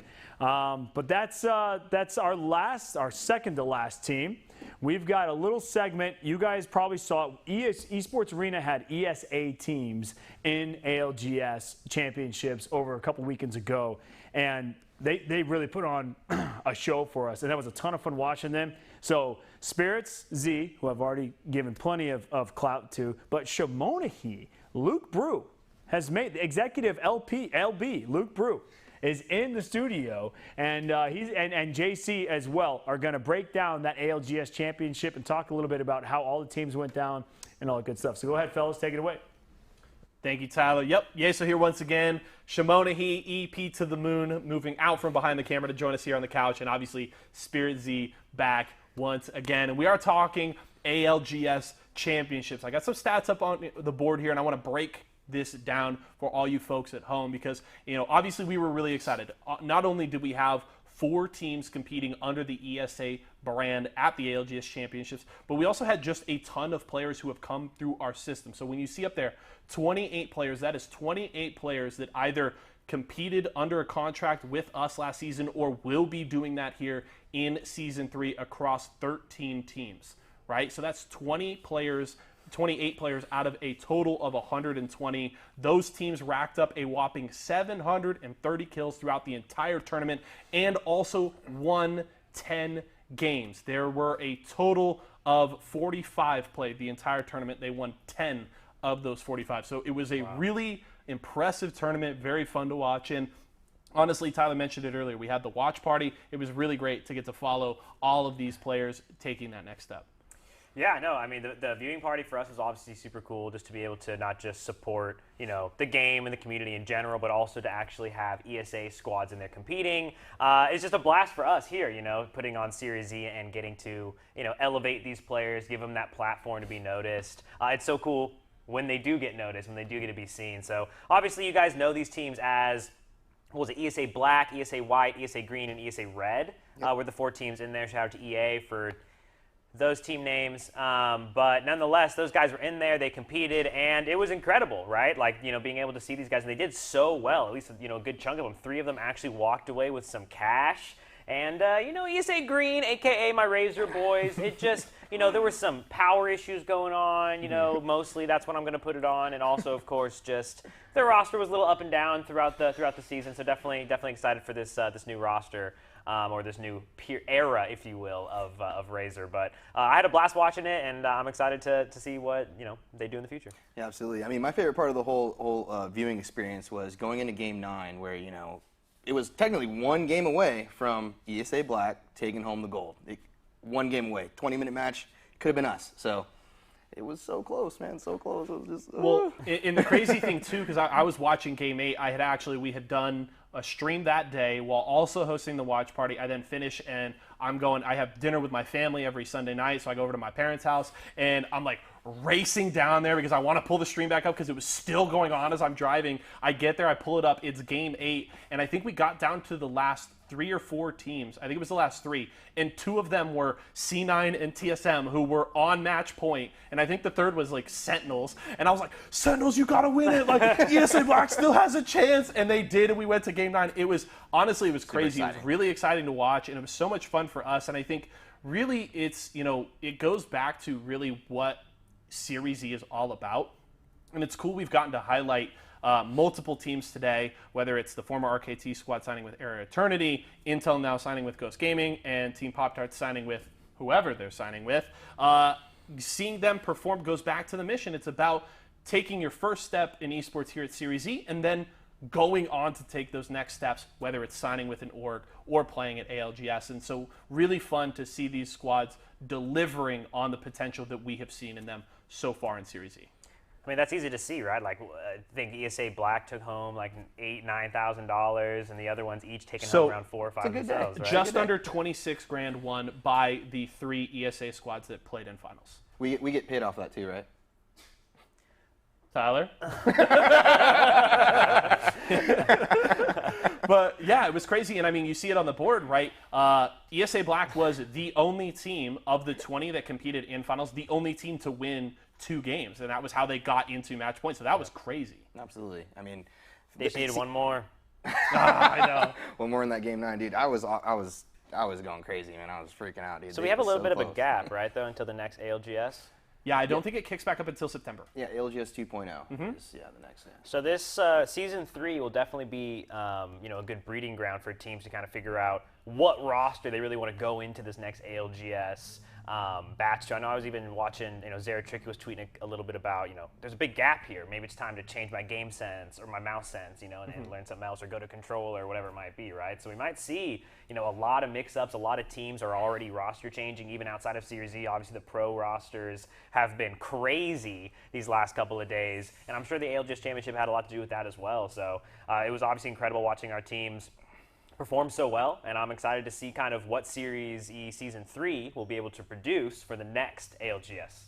How many more pros are we going to produce out of here? That's the real question. Right? Can we, Yeah. I mean, something tells me that number, 28 players, is going to grow the next time around. And not only is it, you know, you have that space now with Series E to prepare for that, but you also have the opportunity to compete against those pro squads that you're going to see at ALGS every Wednesday night. So that is super important. Obviously, we're going to continue to follow these teams throughout our season, but we have one more team to highlight here today. We have 8 brands down. I'm not quite sure who's left, but I think Tyler can help us out with that. No, I don't know who the remaining brand is. I actually think that the team that's coming up also should not know who the remaining brand is. Process of elimination does not exist, so it's still going to be a big surprise for all of you at home, as well as our 9th team of the night to spotlight the last team of the night. This is Team Harbingers. Team Harbingers.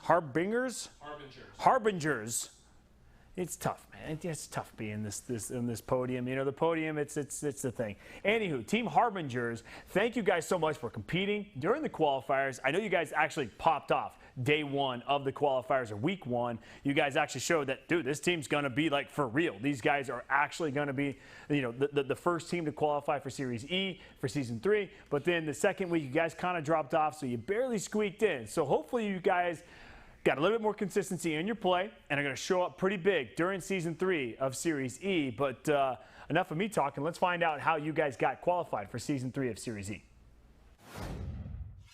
Here's a big fight for Harbingers. They need to win this one.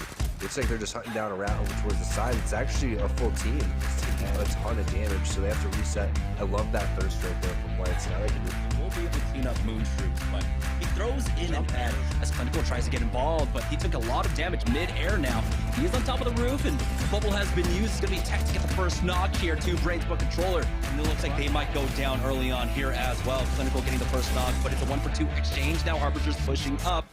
Harbingers are going to full send it on this one. EPC going down, and Wow, unbelievable. Harbingers, we noticed early on in that fight when they were getting pushed. Instead, they're going to go ahead and take the safe, throw in the utility, throw in the nades, corner them up, and finish them off.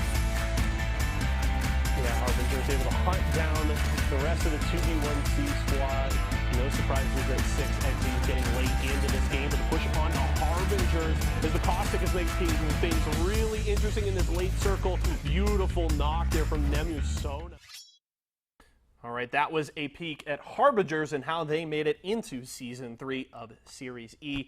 Yeso here with the final team of the day. It is Harbingers, and I got Nemusona, Lysar Joe, and Clinical here. And Clinical, do you have something to show me? We had a little bit of a discussion. Oh, okay, that's the work. So for context, Clinical was in my DMs during the Season 3 qualifiers. I actually wore a shirt of an anime that we both love, a little bit of Yu Yu Hakusho, and he liked my shirt so much that he reached out to me, and I sent him the link. I was like, if you guys qualify and you get the shirt, you got to wear it on draft day. So maybe in the future, maybe when we get to y'all's sponsor week later in the season, we'll get some content around it. But pleasure to have you guys. Exciting day for you here with draft day for Season 3. Nemusona, I want to start with you. How are you feeling here as we kick off the Season 3 of Series E? I'm feeling absolutely great with the start of this season, man. Honestly, this is such a big opportunity and a big chance for me and my team, and I'm just really glad to have this, honestly. Lysar Joe, how about yourself? How are you feeling today? Obviously, got to be a lot of emotions here as we kick off this journey.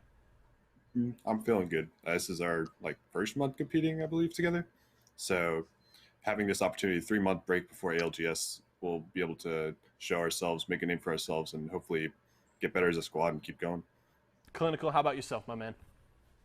I'm feeling good, man. I'm really blessed with this opportunity that was presented for us, and I'm just excited to go for it with this new team. All right, now, Lysar Joe, I want to come to you right now. I actually had your squad pegged as one of the dark horses to qualify for Season 3 of Series E. During the qualifiers, I'll take a moment to pat myself on the back for that one because I predicted that one correctly. What were y'all's expectations like going into qualifiers? Did you feel very strongly that you were going to be able to make it, or were there some question marks there? There were definitely some question marks. We weren't sure we were going to qual the last day because we knew we needed to put up some big points to make sure we got the top 5. And luckily, some teams decided that they didn't want the contract, and we got in. So we definitely need to keep our consistency going. So. All right, hey, you know what? You made it here, though. That's the most important part, and now you just focus on your play here at the rest of the season. Nemusona, now that you have qualified, what kind of goals do you have for yourself and your team as a whole? Well, me personally, one of my dreams in life has always been to play esports professionally.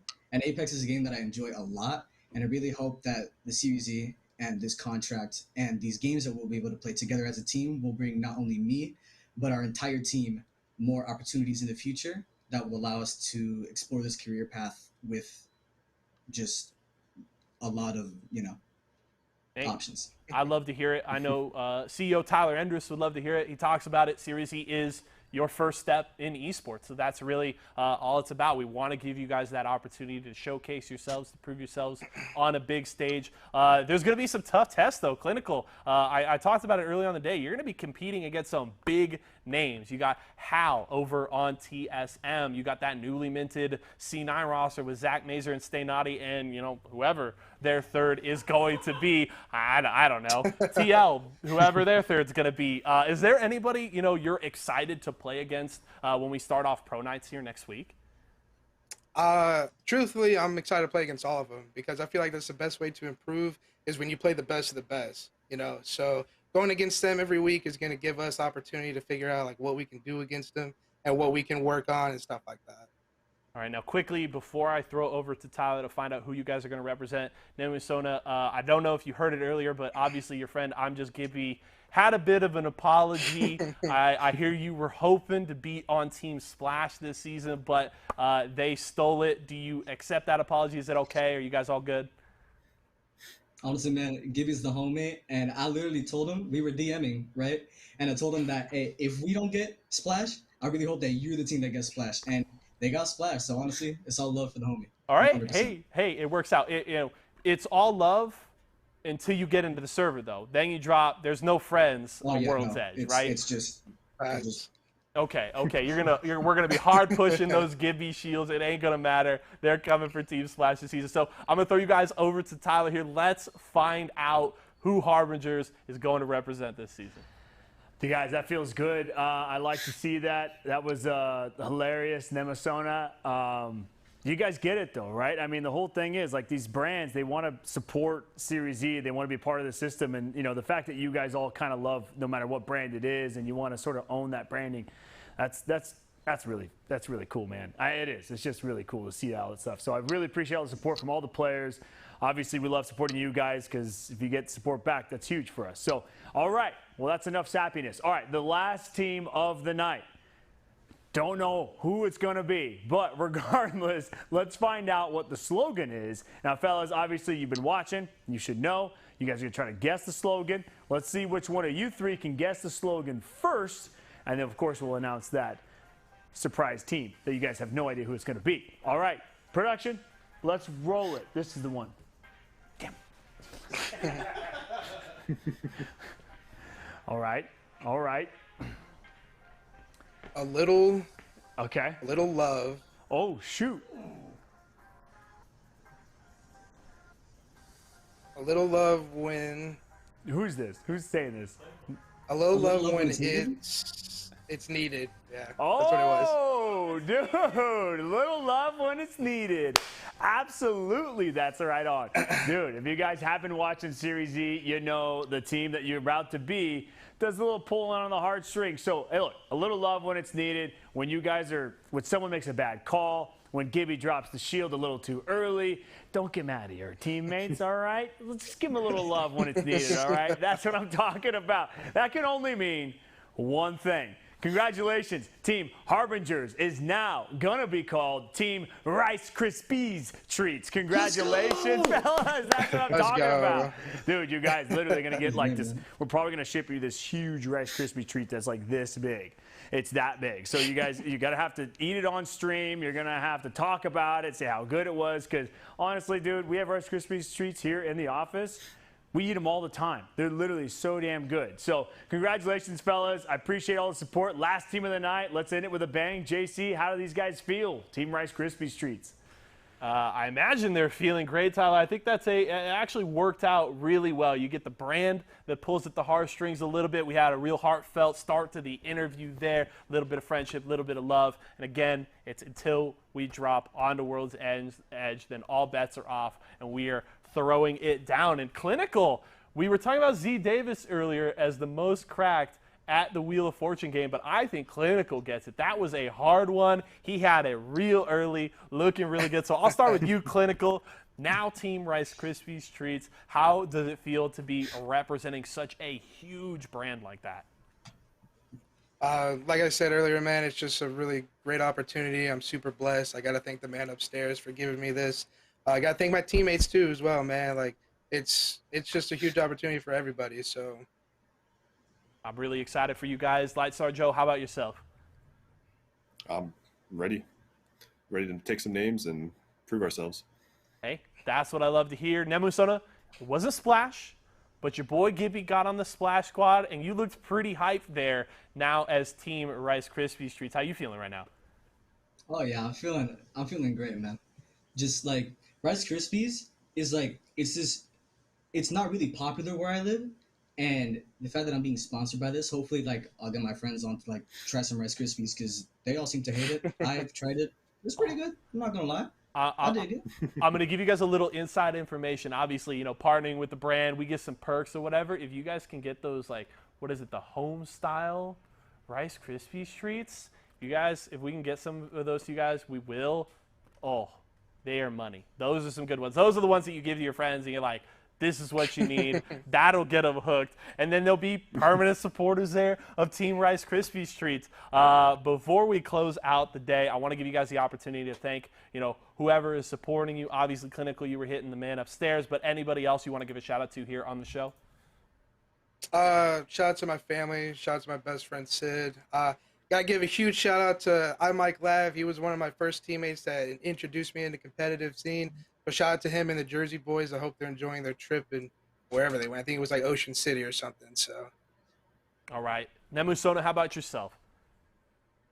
Honestly, just a big thank you to my parents who allowed me to pursue this, because I was supposed to be in Boston right about now, but they allowed me to cancel that and pursue this esports thing. Thanks to them. Thanks a lot to my friends who supported me along this way. Thanks to the man upstairs. God bless. And yeah, thanks to my teammates as well. They're correct. All right, Lightstar Joe, the last words to you, my friend. Anything you got to say here before we close it out? Shout out to my brother. I believe he's watching right now. He told me he was watching, but he was very hyping me up and like, this is crazy, you know, something we always dreamed of as kids. So doing something like this. And also shout out to Six. He was also on Team Intel last season. He's been a huge mentor to me. I've just been watching his gameplay and just absorbing information. So he's always been there to answer questions if I had him.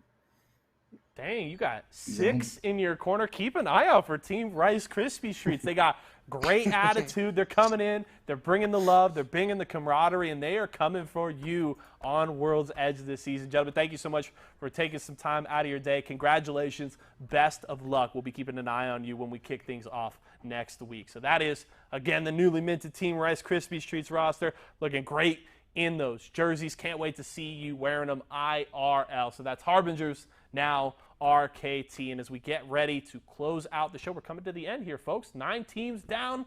Let's go back to Tyler. Yeah, and 9 teams down, but the best is yet to come. Congratulations, Team Rice Krispies Treats. That one felt good. That's a good way to end the night, man. You guys got us motivated. You guys got us pumped up. That's big time. So Rice Krispies Treats, I always like to say that because who doesn't actually call them Rice Krispie Treats? Everyone probably calls them Rice Krispie Treats. They're actually Rice Krispies Treats, right? That's big time. So huge support and huge shout out to Kellogg's. Again, the Rice Krispies Treats out there. Thank you guys so much for all your support and everything you've been able to help us out with Series E. Right there, you just heard it. You're making dreams come true. Like these guys, like I mean, there's so many times. Like you want to become an esports pro, you just grind and you grind and you grind, and it's so hard to get recognized. And ideally with Series E, I know it's only with Apex right now, but the more and more we can do with other games and other titles, it'll be big time. And hopefully we can continue to bring dreams and make dreams come true for other games and other titles as well. So huge shout out to the Kellogg's team and congrats to all 9 teams. That is it. That's done. No more teams to sign. We got to get working. We got to get contracts signed. We got to get these players some money so they can start winning some games. You know what I mean? But before I do that, I've got a pretty sick award behind my back. This is the Mobile One High Performance Moment Award. This is the High Performance Player Award. Thanks to Mobile One, our awesome sponsor of the High Performance Moment, which is obviously the best moment of every single game. Mobile One finds it, tracks it, bam. Mobile One High Performance Moment. Also, Mobile One, big supporter of the leaderboard. You're on the leaderboard, which you are because all 20 teams are on it, but you want to be high up on that Mobile One leaderboard because you get the one of Mobile One next to your name. Guys, this trophy, another sick trophy. Seriously, it's actually heavy. And it's a quart of oil that's going to live on someone's desk. We already found out the rattiest rat is Intel 6, but let's find out who the best Mobile One high-performance player is of Season 2 of Series E. Roll it. Take a look at our Mobile One high performance moment. We know what it is. It's Serial popping off over here towards the high ground. They're losing out on Hakulo. He's just a sliver of HP. Vicky, walk us through these ridiculous plays. Oh yeah, this was an amazing play from Serial because he throws out that thermite to control space, and he knows that he's dealing enough damage throughout that grenade to be able to retreat on time, but he lost so much health in the process. Look at the way that he's using the knockdown shield here, forced to pull off that shield bat. Meanwhile though, the bombardment from Extra Tricky actually covered his bases here, but look at the way that he's still slowed down to utilize the EVA 8. He had to reload right here, and just closing things out when he reloads finally to utilize that terrain for his advantage. Look at the amount of HP that he has right there in T-Squad. Quite literally the epitome of being one shot in that situation. 1 HP. He doesn't get any more one shot right there. All you had to do was breathe on him. You probably could have had your mask on and still breathed on him, and he still would have went down at that point. But honestly, the way that he utilized that little bob and weave there while I was reloading is one of the best parts about this. I mean, he talked about the grenade, switching to the grenade, going downhill, using the knockdown shield, the shots, everything really working for Team Razer right here. And Serial, they wouldn't have been in that situation if it wasn't for this pop-off moment right here. So one of the best Mobile 1 high performances that we've definitely seen in Series E, so shout out to Serial for that one. And not only that, the jump pad afterwards and the emoting had to be top-notch too. And throughout all this gave Razer a lot of confidence to carry it on. And it got better and better for Team Razer, the way that we're able to position themselves. But what was up with the teams randomly trying to rotate and try to pick off their loot from all their death boxes that they had? Don't you know that you can't come through Skyhook when Team Razer is playing this way? And I think a lot of the other teams are going to learn that. But all right, welcome back, ladies and gentlemen. I got CEO and founder of Esports Arena. I got Tyler Endress with me in the GVO zone. He's moved away from the podium he's been hanging out at all day. And that was your Mobile 1 high performance moment of the season. It was. Sick. Hopefully you guys watched it because they mentioned it. He was down to like 1 HP at the very end there, ended up taking everybody out. And I remember when that was live, everyone in the production room screaming. Shane, Shane was absolutely screaming. Ow! He literally was. I'm not kidding. He was doing that. And I mean, I watched it, and I was so confused trying to like process what I had just watched. I had to run over because typically we have social in the back with the streams up as well, and it's on a delay, so it's a few minutes back. So like I can go back and rewatch something that just happened. And I ran back there. I'm like, did I actually just see what I think I just saw with him? That was super at 1 health. So that was crazy. And obviously we had a Twitter poll at the end of the season for who was going to get this award, and it was no joke. Serial crushed. 76%. Yeah, 70%. I think we had 3,609,000 votes. Yes, we'll just ignore that bottom. That's just a bad edit at the bottom of the screen. They actually missed up the vote count. So So anyway, but no, clear winner. Absolutely destroyed the Mobile 1 high performance moment, and obviously deserved of the award itself. Serial, congratulations. Put that on your shelf. Don't let it get dusty because that is a very, very nice trophy. Yeah, it's a really gorgeous one. And the cool thing is I think we have one more trophy. Yeah, one more award to give away. You guys thought we were done, and I still haven't done my surprise. But we do have one more award to give away after all this. And it's obviously, all right, who's the best player of Season 2, Series E, most valuable player? Let's hear it in Twitch chat. Give us your guesses. We talked about a few candidates early. Who are you picking? Well, so we mentioned Hackulo, and then it was Phony Head. Yep. Then it was we had Six for Radius Rat, Impulsive Dream for Assist. And then we also had Serial. So that's those are top candidates right there. Some good contenders. Let us know if you guys think it's obviously whoever. Yeah. Or throw in some your fan favorites there. But let's play the video and find out who the MVP of Season 2 Series E was. Yeah, especially with Sentinel Mozambique. Oh, did he hit that shot? Bad end of a nade spam as they did get pushed, and good peek out from Phony there. Face of stomps is Phony's still just looking over here with that even 8. He's going to be laying down some nice shots, just slowly push up. And once the other team turns their back perfectly, they get up on top of that roof. And what a great spray there from Phony. The other team, it looks like Team Pringles is extremely healthy. Nice R9 shot there coming in from Phony's.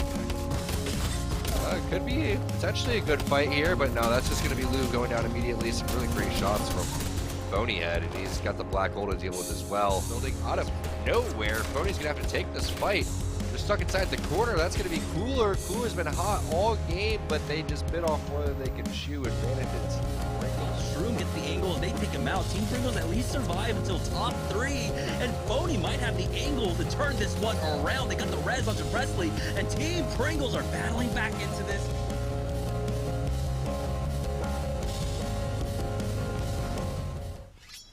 All right, well, if you guessed Phony, you were right. Obviously, a champion in Season 2. Tyler says he guessed him. And now the MVP also taking home the most damage, his second award of the day, and just a big day overall for Team Pringles. Massive day for Team Pringles. Yeah. Taking home the championship. You see the jersey back there.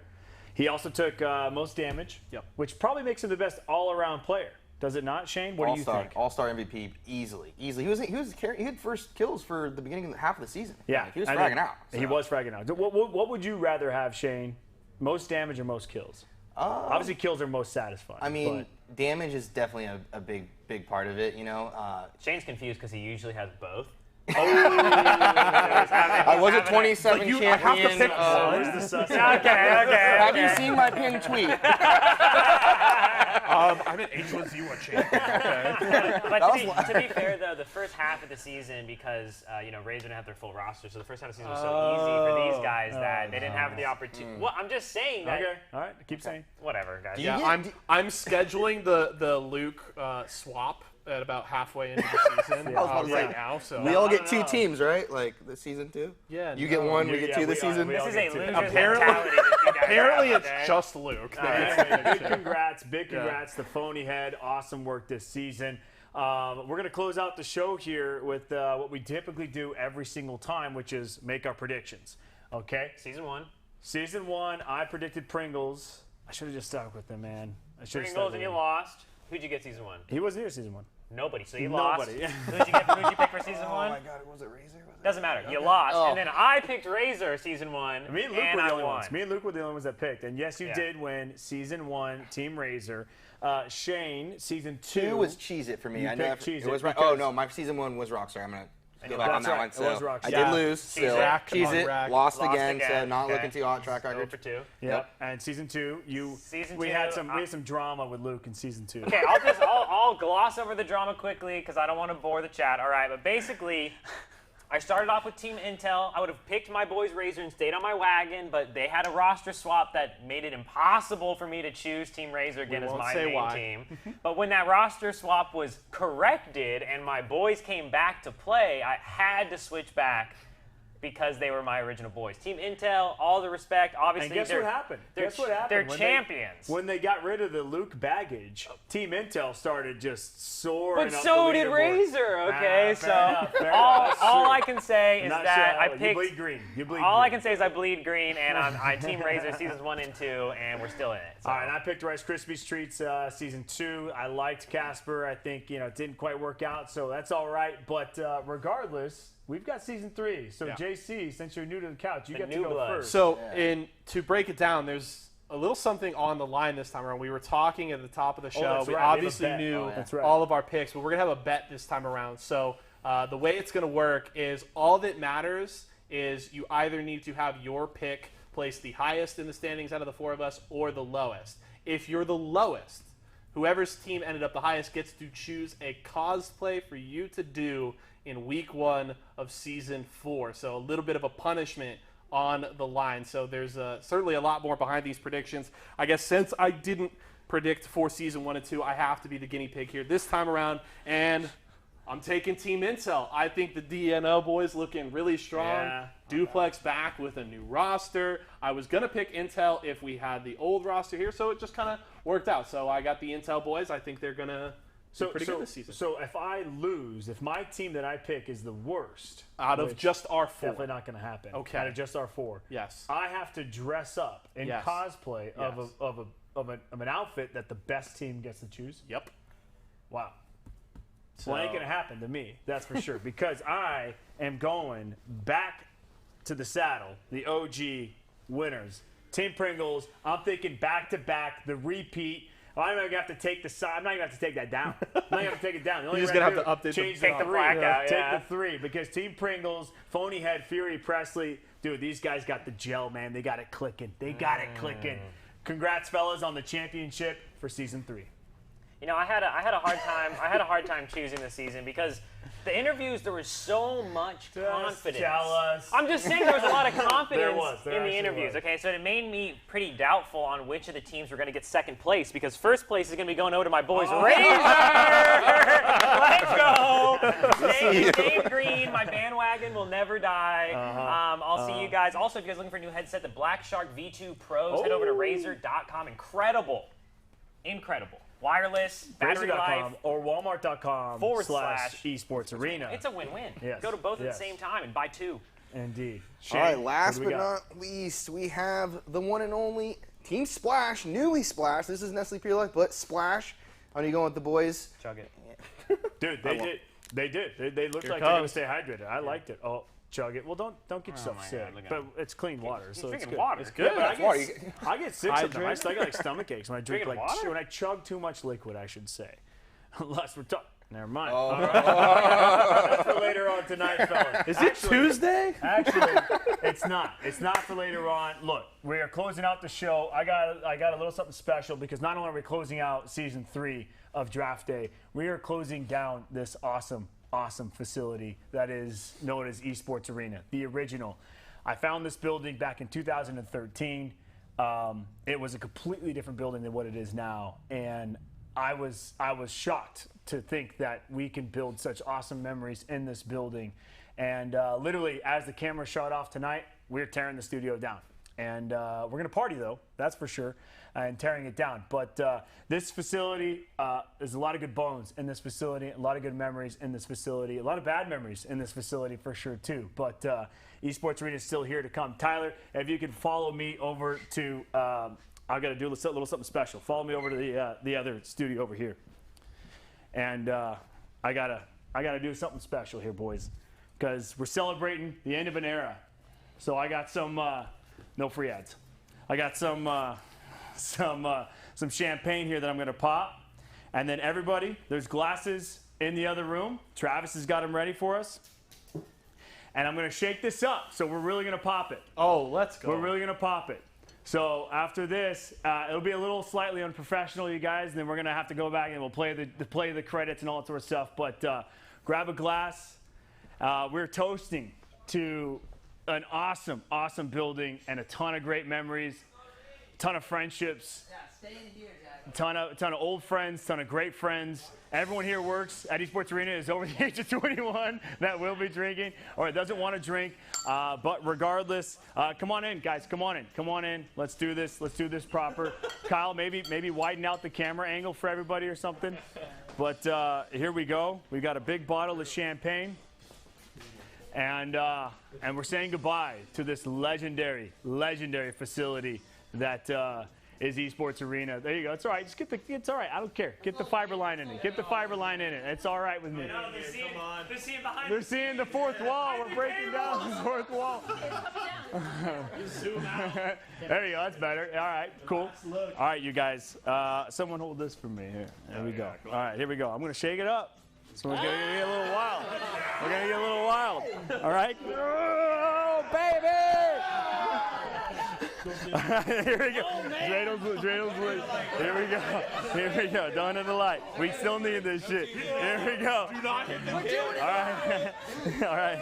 I'm honestly shaking. Hey, to the next 5 years at the newest Esports Arena. Let's go. Here we go. Let's fucking go. Woo! Bring it in. Congratulations. Thank you, everyone, for tuning in to Series E. Let's go. Give me some poggers in the chat. Poggers in the chat for sure. Alrighty. We're almost there. We got a mess to clean up. Well worth it. There you go. Thank you, Dreidel, Stephanie. Sam, let's do it. All right, Luke, give it to me, baby. Let's go. Cheers. Cheers. Woo, baby. Esports Arena. Shutting down the facility. Cheers. Closing it out. All right, let's do it. Drink up. I did it already. All right. Let's get our jerseys. Roll the credits. That's season 3 draft day, you guys. Thank you so much for tuning in. We'll see you in the new studios in Irvine, California. Tuesday, follow us. Let's go. Tuesday. Wow. Look at that. Didn't spray the camera. I didn't spray the camera. Didn't ruin any Twitter. That's good.